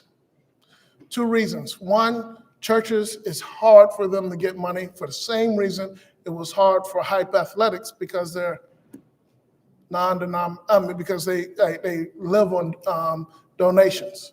Black churches even worse because they don't have the same relationships that a loan officer at most banks are making. So we are using a wide variety of tools to fund these organizations. Green the Church is working with us, as well as Gemini, and a whole bunch of other BIPOC and allies to make this happen. Once we prove it out here in Georgia, we're going to go at 20 states, 100 churches per year going forward, and we will be leveraging a wide variety of finances to make that happen. So what does this mean for you? So we know one number, 4 trillion from Uncle Bill, Aunt Ira, Cousin Chip. We know that 90% of it is coming through the states. There's another number, and that's from the private sector, of which most of it is coming through philanthropy. Now, philanthropy is known to help out others. In 2021, $3.3 billion was granted. It was made in grant making to the state of Georgia. Am I the only person that ever heard that number? Does it feel right? Of which 18.1 million was made to benefit people of color. That's not 1%. That's 0.5% of that 3.3 billion were designated for, as you would say, Justice 40. So for the money that these community-based organizations are structuring and they want to go out and get ready for the federal dollars, there's a huge gap that philanthropy can fill. It's an opportunity. It sounds negative. Somebody stole your electron. But that allowed you to be positive and say, philanthropy, you need to be a part of this solution. The federal government, the state government, green banks, we're going to do our part. But, these communities are usually the first, worst, and hardest hit on climate change, right? So, my conversation is a little bit different. So, the green banks are going to leverage the 27 billion, about 10 to 15x, using private sector funds so that it's way bigger. And yes, they're getting a grant from the federal government, but they're going to lend on the CCIA and the NCIF out, so it becomes a revolving fund so that they can keep lending. If they give it all out in grants, it doesn't come back so that they can give it out again. You see how that works? But now you're able to make loans at low interest rates. So my conversation here today, I started with a call late last night from my good friend, William Barber III. It was like, Brother Parker, I need you. Now, his father is Reverend William Barber II. And out of that spirit, I came to talk to y'all, to let y'all know that green banks are going to be here for y'all, right? But we need philanthropy. That's where the gap lies. And so I want you all to use what I learned recently, that philanthropy and government need you to lean on them so that they can stand up. Y'all like that, don't you? It's not mine. I just recently heard it and I loved it. So I just wanted to make sure that I hit all of the major points. I want to say this again for the philanthropy. That meant 99.46% of what went out in grant making were not to benefit people of color. All right, I just want to make sure that we heard that, right? I'm not, I said 0.5%. To be actually honest, is 0.54. I forgot the 0.04 when I said 0.5%. That matters. I say that because I graduated from Windsor Forest High School in Savannah, Georgia. And my mom and I, we lived off of about $490 a month. And I got a scholarship and accepted to the Massachusetts Institute of Technology. I went to MIT not because it was the best school in the land, it was the only school I could afford. Everybody else asked me for money. And we lived off of less than $500 a month. These communities need us. These communities need philanthropy to step up. And what we're doing here today, supercharging and accelerating, we need to meet the people who are overlooked, underestimated, underserved. And yes, I was overlooked. I was underestimated. But when I was 5 years old, my uncle, William Asbury McMillan, says, what do you want to be when you grow up? I said, I want to be a policeman or a fireman because I want to help people. He said, oh, no, son. You want to be a scientist with your own equation. And I said, okay. I was 5. It sounded great. And when I graduated from Georgia Tech with my PhD, I was an engineer with 2 equations. They may overlook you, but in this time and day, we don't have the time to do that anymore. I'm Reginald Parker with Green Power Ventures and Friedman Green Bank. Help me help those who need us.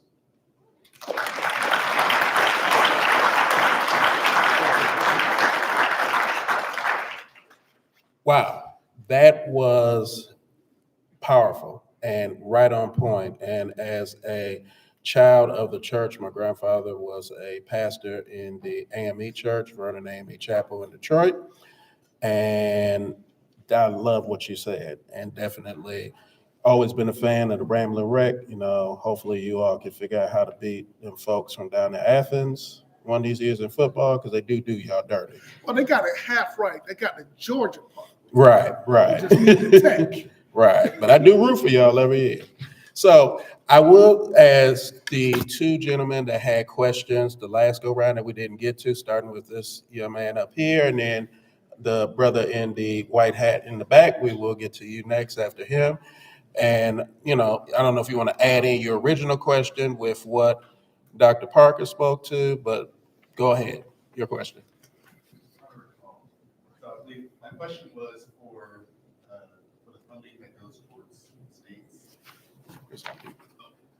I'm gonna ask also Christopher to come back up too. Well, no, you're good. I'm gonna ask Christopher to come up and you can, yeah. Sorry about that, just a position. So go ahead. So my question was for, do you have any examples of, let's say like startup companies that are looking for funding from states or local governments that invest into equity to these companies? Or is it primarily just done through grants through these workforce development programs?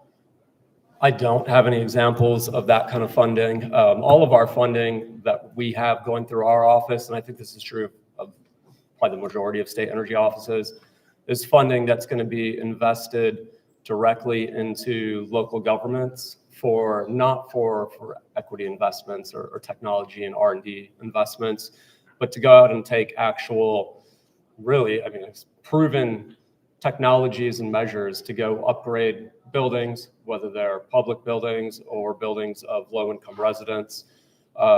It's really that kind of funding that we're dealing with at the state energy office level. So, but they could potentially work with partners who have innovative technologies. Like for a local government that's getting, let's say, EECBG funding, in our case, City of Atlanta is getting funding direct, our larger counties, City of Savannah, et cetera. They can do a lot of things with that money around energy efficiency, sustainability, improvements to their facilities or within their communities. And so if a company has an idea or a product that they want to pitch in front of there to get into, to be purchased and put into a community or what have you, I think there's room for that. So you can look up those communities that got funding, and we get pitches from people from time to time who think that maybe we have like R&D funding, but those communities could invest into existing products, even if they're kind of new and innovative products, I think, to go into their communities with that.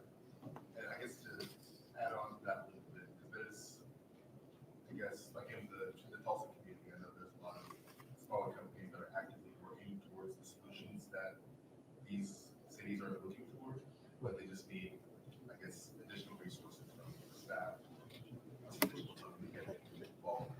Does that kind of change the objective, or is it still kind of just the current? Can I help you?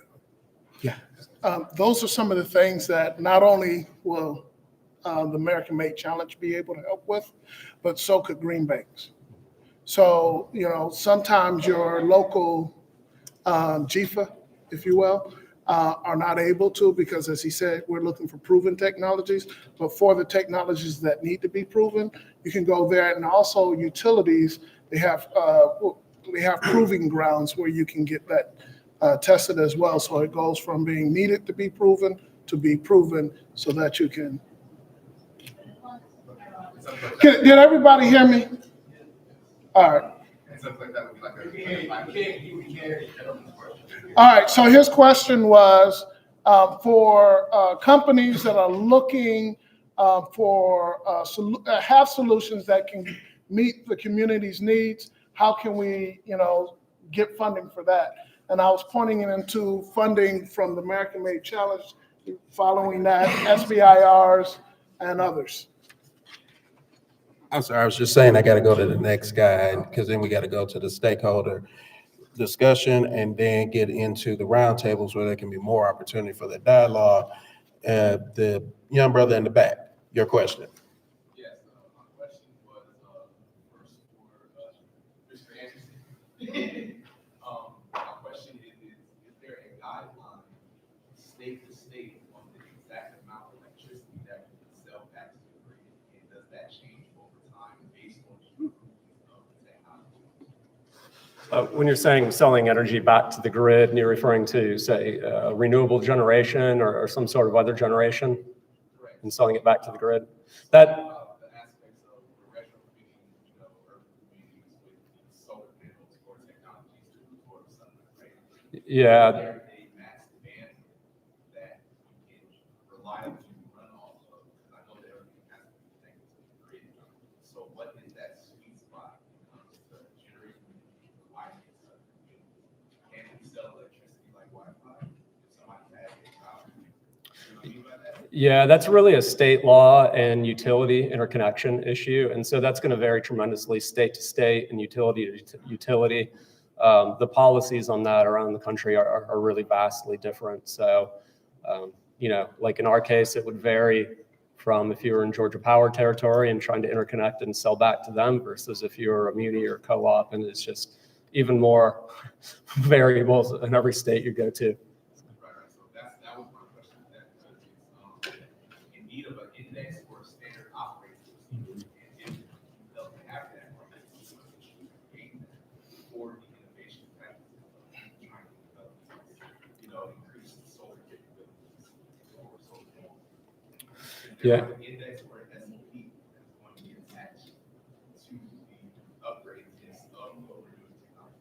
No, I mean, not in our case. I can only speak for Georgia on that, and there's nothing like that. That's really we don't wade too heavily into that kind of policy issue out of our office unless we're asked to, frankly, by the legislature or the governor. So yeah, I don't have anything else on that. Yeah. Did you have a question for Dr. Parker? Yes. Okay. My second question would be, with the fact that you stated that there's only 0.5% that's going back to our community. What do you think the issue is? Do you think it's people not having information on No, it's their money and they put it out the way that they want to put it out. It's not an issue of whether or not there's the asks or the need. But back to your other question, I developed the first African-American utility scale solar farm in the country. And utilities are in business to make money, and they are regulated because they have a franchise territory to be a monopoly.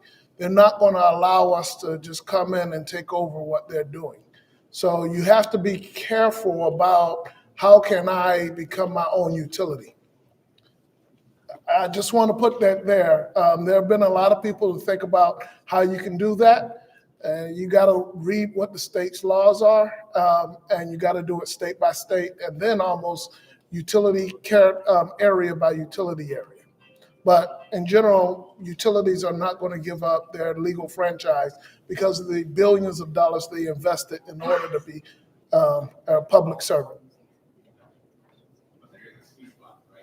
Not for some states. There's 0 sweet spots for some states and larger in others. But in general, it's a very, in general, they're not going to pay you as much to do that, to turn you away from doing that unless they actually need energy. I'm a granular person. I love the fact that him and all of you all have been wanting to get very granular into the data points. So what we're going to do now, so thank you for those questions. So what we're going to do now is we're going to go to the stakeholder engagement discussion with our three speakers. We've got Lavanya, oh, wait a minute.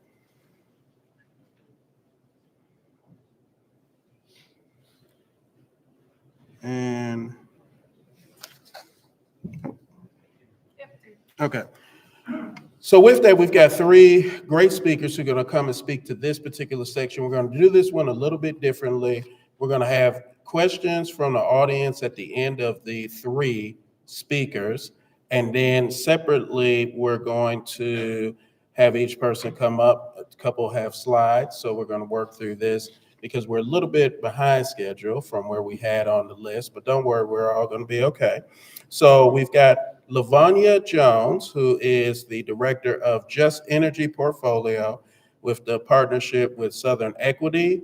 We have Sarita Turner, who is Senior Fellow of Strategy for Prosperity Now, and Emily Kesso Qureshi, who's the Project Officer for the Office of Energy Justice and Equity with the Department of Energy. And so first, we're going to have Lavanya come up and grace us with her presentation as it relates to stakeholder engagement. Once again, remember I said the love and marriage, the Jimmy and Rosalind Carter of it all. This is the Rosalind Carter part, getting into engaging communities and being that voice that can help bridge, connect, and grow. So without further ado, Lavanya, come on up.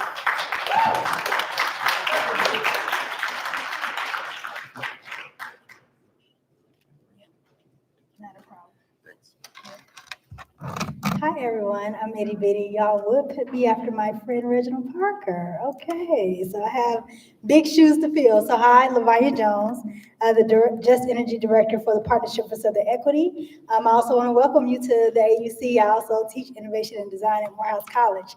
So very glad to have you all here on our campus. And okay, I got it. Yep, I'm good. So contact information is there if you all need my contact information is there on the slide. And hopefully we'll be able to get these slides to you all. Sorry for my circle animations. All right, so the Partnership for Southern Equity advances policies and institutional actions that promote racial equity and shared prosperity for all in the growth of metropolitan Atlanta and the American South. So in all the work that we do that I'm going to discuss, we lead with race. Here's my wonderful team. As I said, I'm the portfolio director. We also have Dominique Mack, who lives in Brunswick, Georgia, and is our senior manager for coastal Georgia. So we have a significant focus on our coastal communities.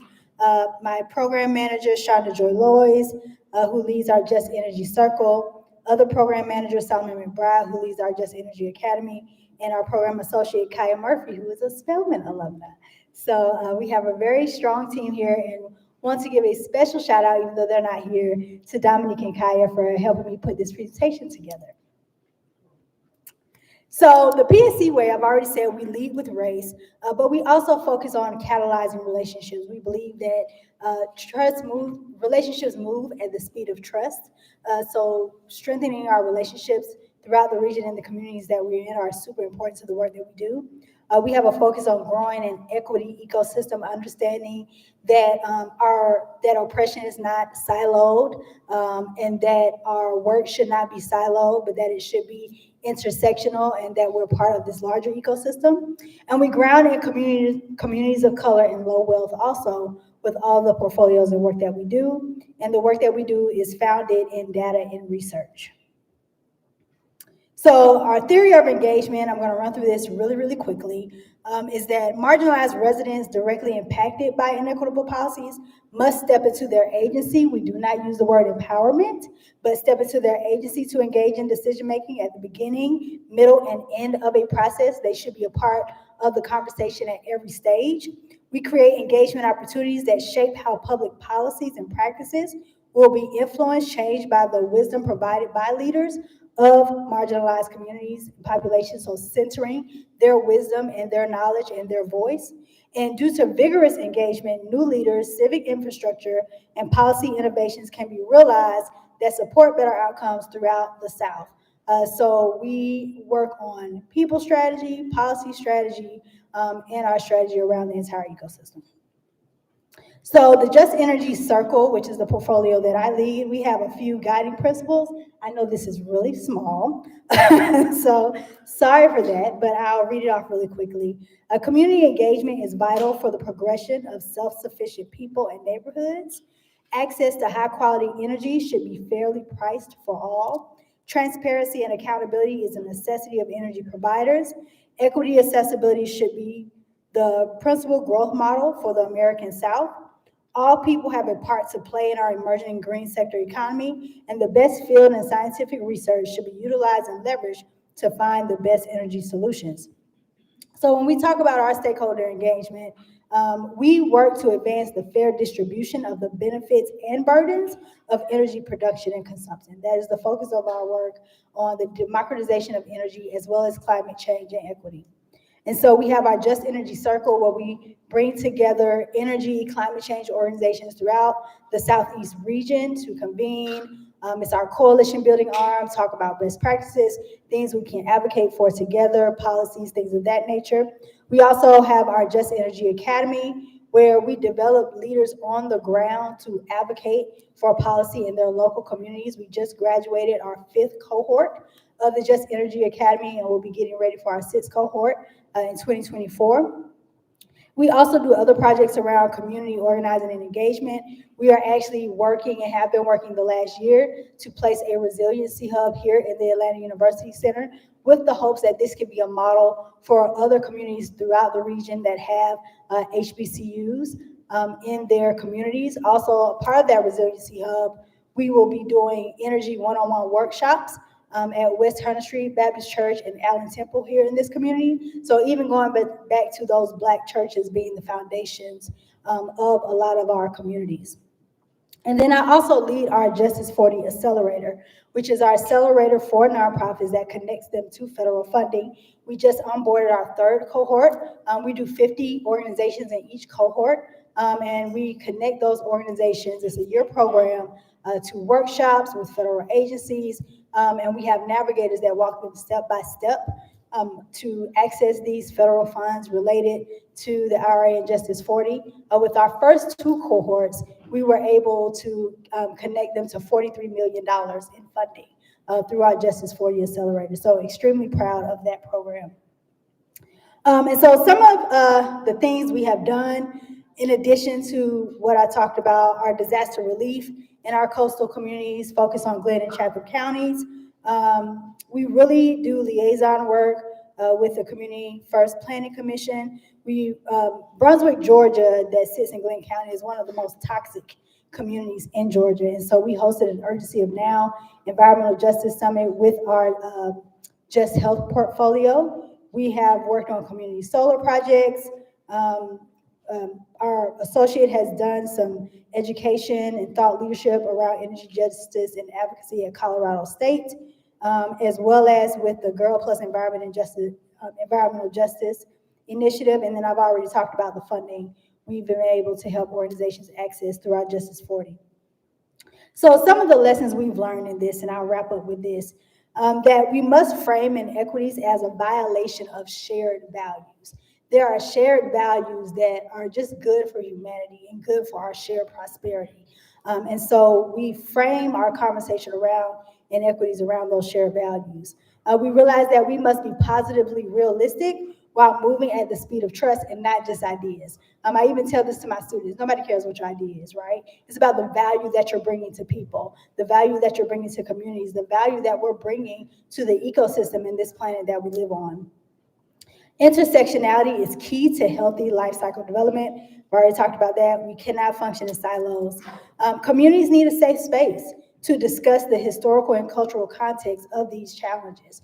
We cannot talk about energy equity, energy justice, if we do not address the historical systemic context that have created these challenges. We must make sure, as I said before, at every step of the process, that we get community input as early as possible and that we build with community over building for community. It's not us going into communities telling them what they need. but it's us listening and working alongside them to address their assets in their community and build solutions that will be best for their community. Transformed, courageous individuals are ready to act. We have to work with people to be courageous, to be bold in addressing these issues. And also enhanced leadership capacity and power must happen at the community level, which is why we have our Just Energy Academy.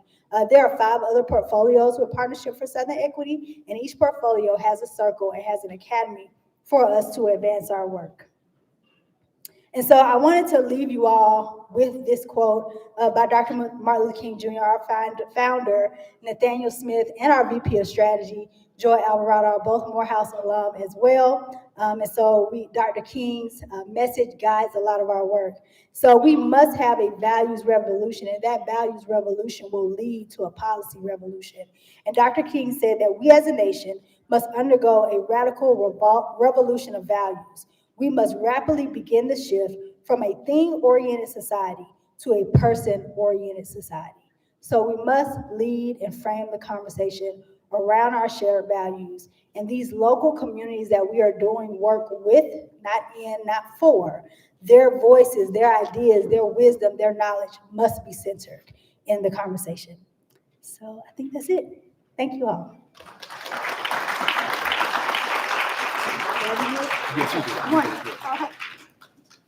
Thank you, Lavanya. That was amazing. So now we're going to have Sarita Turner come up from Prosperity Now, and she's going to bring her perspectives. But guys, this is really, really good. So I hope you all are taking it all in. Please, please take it all in.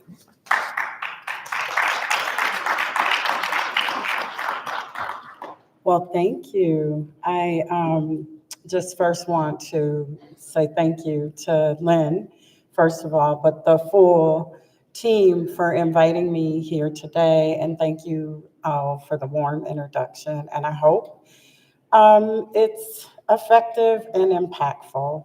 So Sarita Turner, Prosperity Now. Prosperity Now is a national nonprofit organization, 40 years old, based in Washington, D.C. We work at the intersection of economic opportunity, wealth building, and racial equity. And we had a new CEO, well, newer, because we just got a brand new CEO. Newer CEO come on about 4 years ago, and he really said we have to center all of the work that the organization does in solving racial, economic disparities. Because no matter how you slice it, how you dice it, whatever the issue is, if gender, abilities, race is the determining factor in how well you are doing in this country and in this world economically. And so why am I here? Because this is a clean energy prize, right? Because access to the self-determination for communities that Lavanya talked about is really rooted in 2 things: political power and economic power. And if we don't have those things, we're on the menu, not at the table. And so one of the things, I've been at Prosperity Now for just coming up on 2 years in March. And the then CEO and I, we were friends. We both come from Minneapolis. We've known each other a long time. And so we were talking one day, right? And I said to him, he had, was newer in the job. I said, Gary, you should build out a strategy that taps the climate economy as a wealth building and economic opportunity tool. The federal government, the Biden administration, has recognized the inequities in where climate resilience building, adaptation, and just climate education, climate investments need to go. That they need to go to the communities that are most vulnerable to and that are most harmed by climate change. But it's not just that the infrastructure investments need to go. My question was, who's making the money? Right, so I'm gonna take us a little bit back to the prior conversation where we started talking about economic opportunities and small businesses and green banks and the role that they can play, but I'm gonna also throw into the mix community development finance agencies, institutions, and entrepreneur serving organizations. So, you know, I was having this conversation with Gary and he's like, well, write me a paper about it. How much will you charge me to write a paper? So I gave him a big old price tag and, you know, he's my friend, he came through. No, I wrote a little concept paper and really it focused on not Prosperity Now becoming a climate change organization or a clean energy organization or an environmental organization, but recognizing that climate change has catalyzed a global growing economy, global. And that Black and brown businesses are sorely underrepresented in the businesses that are making billions of dollars. So it's not a big brief. I wrote a brief. After that, he brought me on, said, build out a strategy. I was like, okay, like a dummy. I'm like, oh my God, this is a lot of work, but it's been enjoyable and impactful, and it's needed. Because when we look at all of the opportunities that we've been talking about today, just in clean energy alone, right? There's a lot of investments that need to be made in our communities, but our communities, Black and brown communities in this country, have not had the technical exposure, and our businesses are already undercapitalized. Most of them are sole proprietorships, right? So when we think about the opportunity and the scale of the opportunity, what is needed is capacity building and technical assistance for Black and brown-led owned businesses. And we're talking about business ownership. Workforce is great. We need workforce strategies. But in this piece of work that we're focused on, we're talking about owning businesses. Entrepreneurship is one of the greatest ways that people build wealth in this country, right? Owning your own. And even if you have a full-time job, having a side hustle, having your own business, building something that is a legacy for you, for your community, right? But we have not been opportune to the information, the resources, and the technical knowledge to be in this game. So that's changing, but we got a mad scramble because we're behind the 8 ball. So my hope, and I'd love to work with all of you on this, is as you go about your work, your prize-driven work, the goals that you set for your strategies and what you're going to accomplish for your communities, is that you remember that we have to have, if we're going to have self-determination, if we're going to change the horrible disparities in who has wealth in this country, and I would say in the world, but I'm going to keep it US, then we must figure out how we're going to do business with Black and brown owned businesses, right? It is not enough that the infrastructure investments come to our communities. It is not enough that we have a tree planting to address urban heat island effects, or that we do solar installation on low-income households. We need all of that, but who's making the money?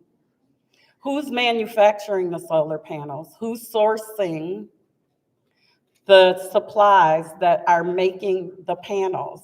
Who's designing the installation system? Who is installing the solar panels? Who can afford to hire a crew to do work with you? So we have to hold this dear and near to our hearts as we go about doing our work, if we really say that we are invested in equity, that we want to ensure that there's an equitable distribution of resources. And I know I'm running out of time, but I'm just gonna say a little bit about that before I sit down. What is an equitable distribution of resources? Does that mean it's equal across the board? Or does that mean we focus to where the hurting is the worst? And once we get that equal, then we can consider how we move forward in the future. But right now, we don't have time for equal. We have time for fairness. We have time to look around and see who has been left out, who has all the wealth, who is benefiting the most, and who will benefit truly from these competitions and from this enormous and amazing investment that our administration has made in climate change and in clean energy, technology, research, engineering. Like, there is a big space to play in. So we're launching a Green Business Accelerator. It's a Black and Brown Green Business Accelerator. I had to stop.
Of Energy Justice and Equity, which we call EJE.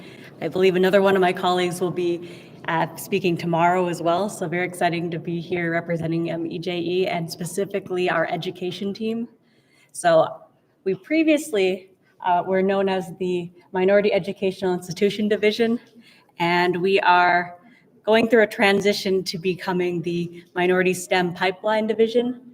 But either way, we are the education division within our office. Our EJE office really does serve as the to advise and to advocate to the Secretary for the inclusion of underrepresented community stakeholders, so everybody in this room. So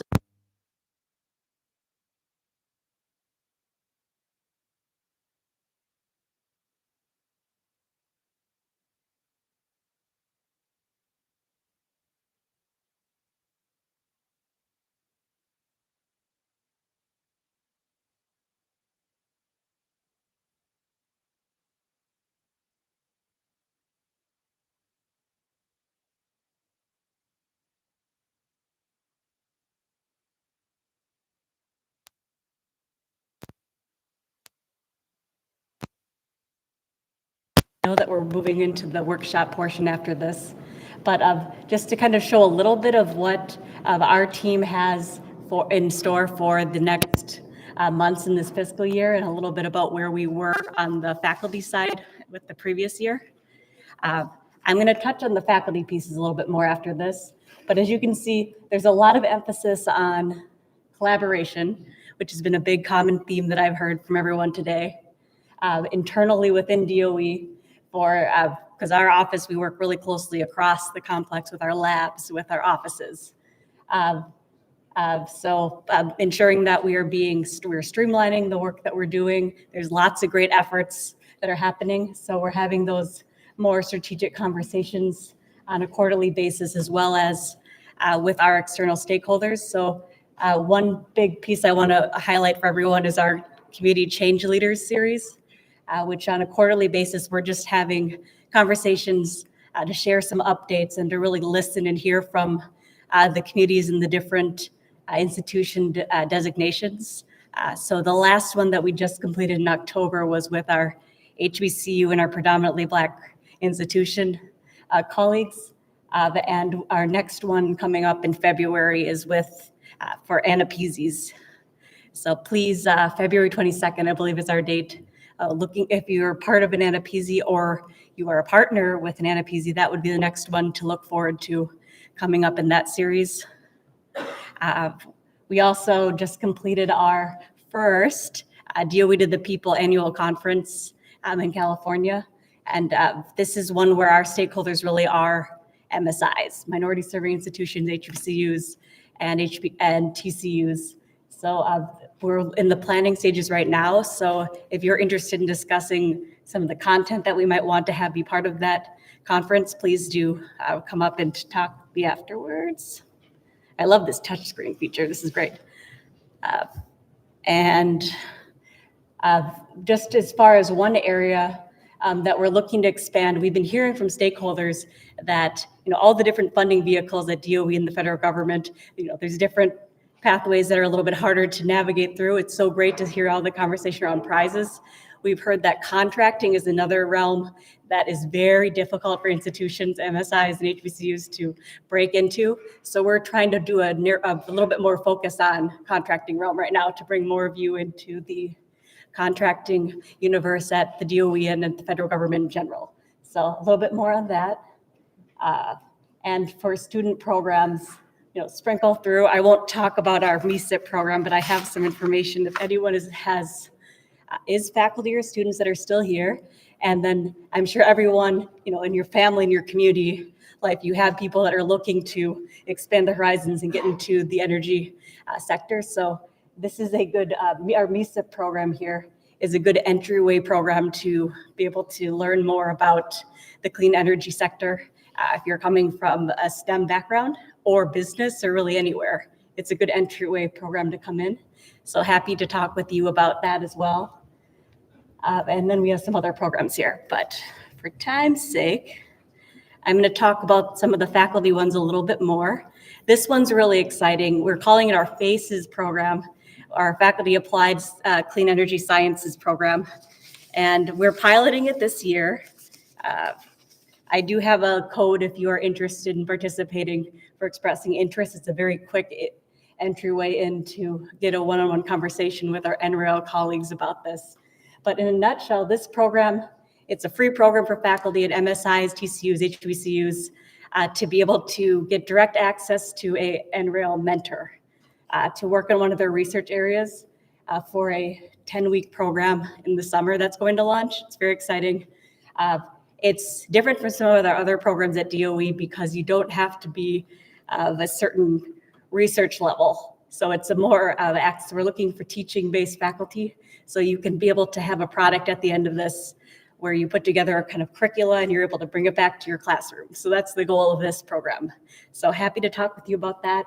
We have Friday sessions that you're able to meet with our NREL colleague who's leading the program directly. So please find me afterwards.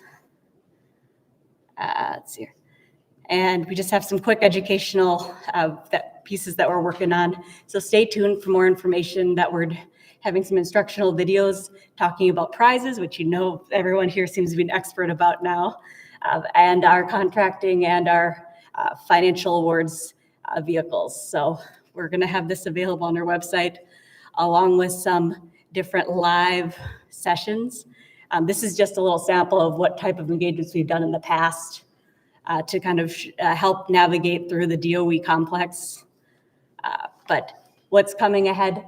Well, we just had a great session with Debbie about prizes, which we have a recording on our website. We had a town hall to launch that FACES program I just mentioned, and we have some more sessions coming up. So on this December 13th, it's more of an open conversation. We would welcome you to kind of help us impact how we design the rest of our series, make sure we're doing it right when we're doing our planning through for content. But stay tuned, January, February, we are planning to do more of a how to do business with DOE focused on institutions. That is looking like it's going to be the end of February. So stay tuned for that information. Let's see here. And this is just some QR codes. I'm not sure if we're going to get the slide deck after, but like I said, I'm going to be here. Oh, great. Thank you. Thank you. But our series is all posted up on our webpage, as well as on our EJE calendar of events.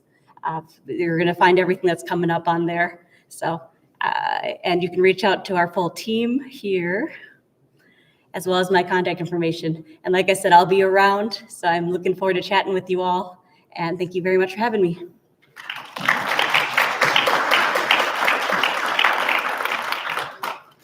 All right, thank you, Emily. So what we're going to do, Lynn is going to grab a microphone and she's going to go around for folks that have questions so we can get those questions answered. And then after that, we're going to segue right into our roundtables with our stakeholder roundtable dialogues.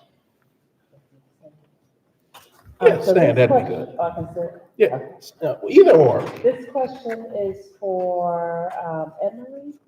I wanted to know, are you partnering or collaborating at all with the U.S. Department of Education? Because I noticed a lot of this is focused at the collegiate level, but we really need to get our roundtables prepared earlier. So what kind of connections and collaborations are happening, whether it's solar schools or solar, or, you know.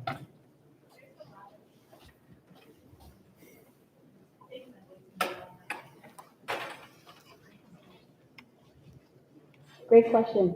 So I know that there's different collaborations happening with some of the other offices throughout DOE, but as far as with our office and our team, there is a lot of conversations. We're part of some different private-public partnership coalition type circles, and through some of the White House initiatives. One of my colleagues who's on our team is one of the co-chairs for the HBCU initiative. So like there's some conversations happening with education across there. But as far as with our office, our mandate's more focused on the higher education. It's a little bit more the education is in the K through 12 and we're the higher education, but indirectly we do that, the conversations to make sure there's that seamless stream for transition from the STEM pipeline. So the conversations are there, but the direct programming, we kind of work through our partners and through our national labs, for example, with their programming. But we definitely are talking with education. So thank you for the encouragement. I think even the academic standards in our public education system are lining up to what's necessary for future innovation. So these are really in sync in those ways. Most definitely, and I hear you. All right, do we have any other questions coming up?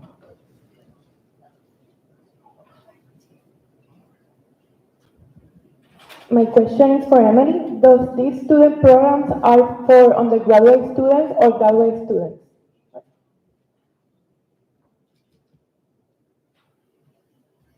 So Emily, just a quick question of graduate or undergraduate for, so with our MESIP program, this is focused on, so there are lots of programs at DOE that do all different levels. But our MESIP program is undergraduate, and now we've opened it to recent graduates within 2 years of graduation as well. But if you're interested in other ones, we are the DOE asset that we partner with. Many offices partner with ORISE. It definitely has other ones that are for graduate level as well.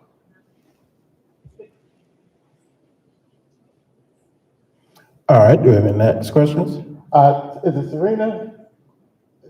Serena? Great. I need that policy paper. I need it desperate. In the city of Philadelphia, I mean, we are looking at an emerging market that I don't think we are included. We talk about wealth building, we talk about opportunities to start businesses, that be small business, or what have you, entrepreneurship, in the Philadelphia, anything related. Here's my information. Please. Thank you. So just really quickly, and I, unlike my co-presenters, didn't have slides, but the paper can be found on our website, prosperitynow.org.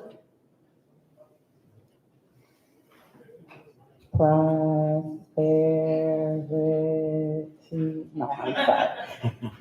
I'm a smart aleck. prosperitynow.org. And the title of the paper is Who's Making the Money? And so you can find it there. And then the other thing is maybe Lynn will let me send it to her and she'll send it out with any follow-up items. Yeah. I was just going to suggest what we should do is add it. I'll add a link to that in the slide deck, and we'll have those available for download so that everyone can access these great resources. Any other questions before we segue to our roundtable? We have, looks like one more. One more?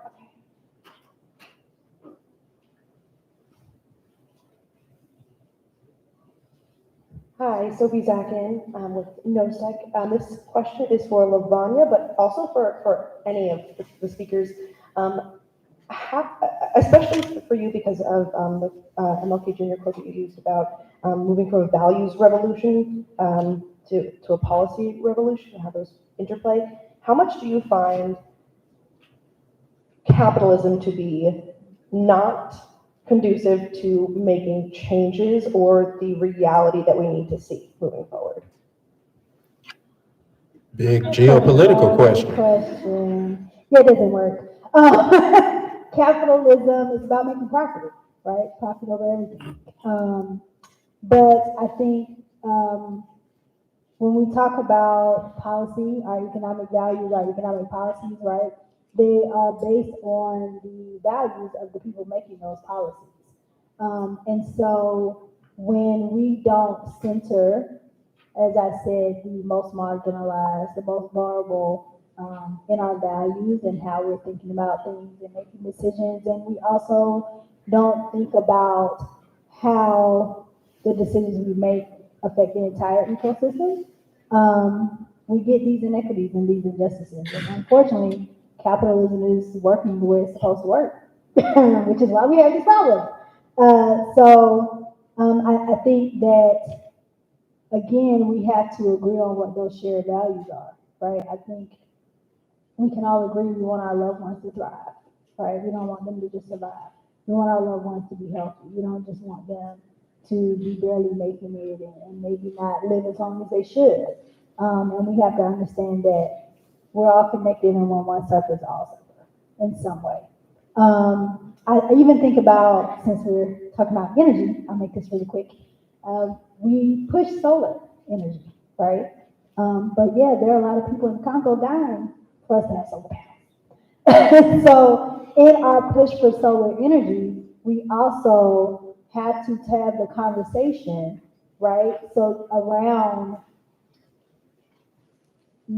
pushing solar energy in an equitable way so that we're not exchanging one extractive system for another extractive system. We don't want to move into clean energy, into climate change initiatives in a way that is still extractive. That definitely was a good question. So what we're going to do now is we're going to start making that transition. I do want to say, I'm a demand side economic theorist who does believe that under that model, the FDR through the beginning of President Carter's model, and now what Biden is doing, that you can have good capitalism because there were good economic outcomes that came through that cycle. The supply side cycle that we've lived in from Reagan through the former guy, and then before FDR, that's the one that really tends to be problematic. So if you've ever read Thomas Piketty or Hyman Minsky, those are my heroes from an economic policy vantage point. I know, I'm sorry, I'm nerding out.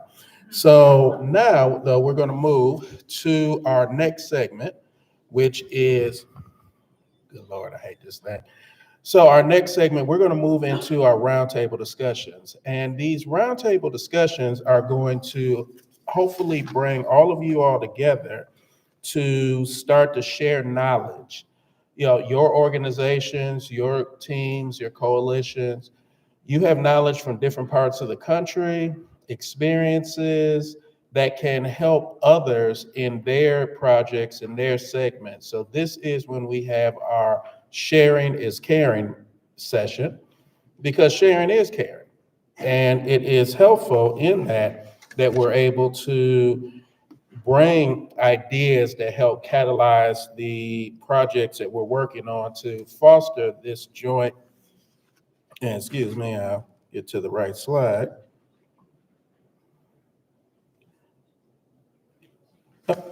A just and equitable and diverse and inclusive energy sector.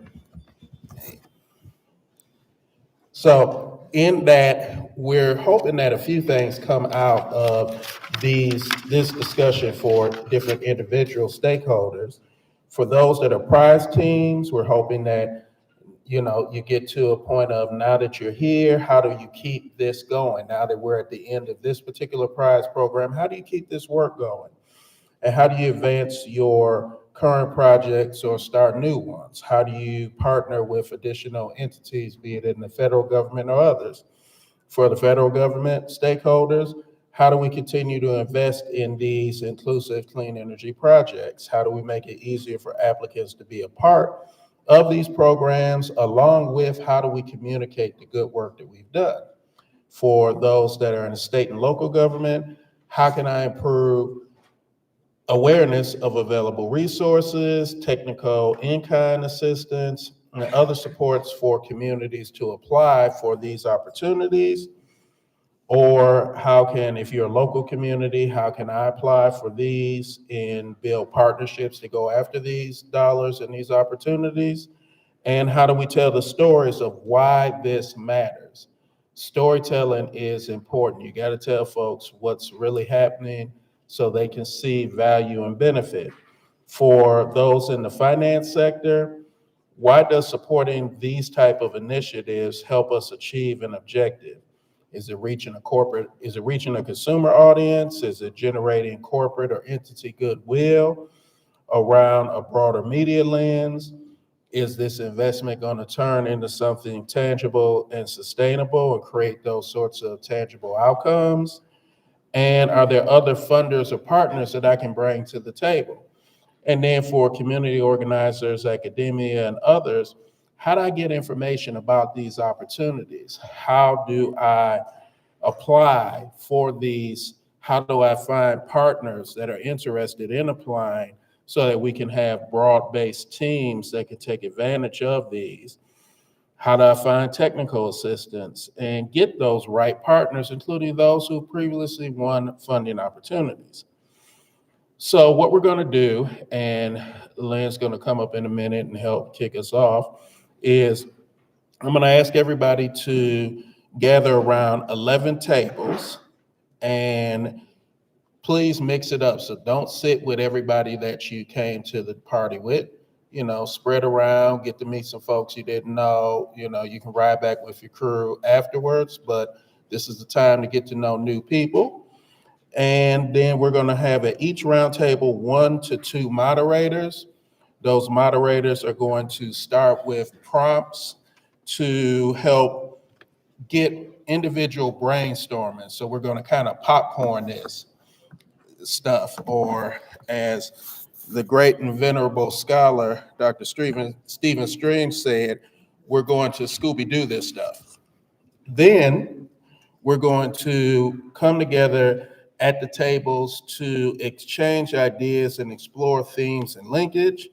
And then there'll be a brief report out And we're going to, from the CEBN side, distill these major themes into follow-up notes and explore further for future events. So if everybody can start organizing into the, are we ready to start organizing into the 11 tables?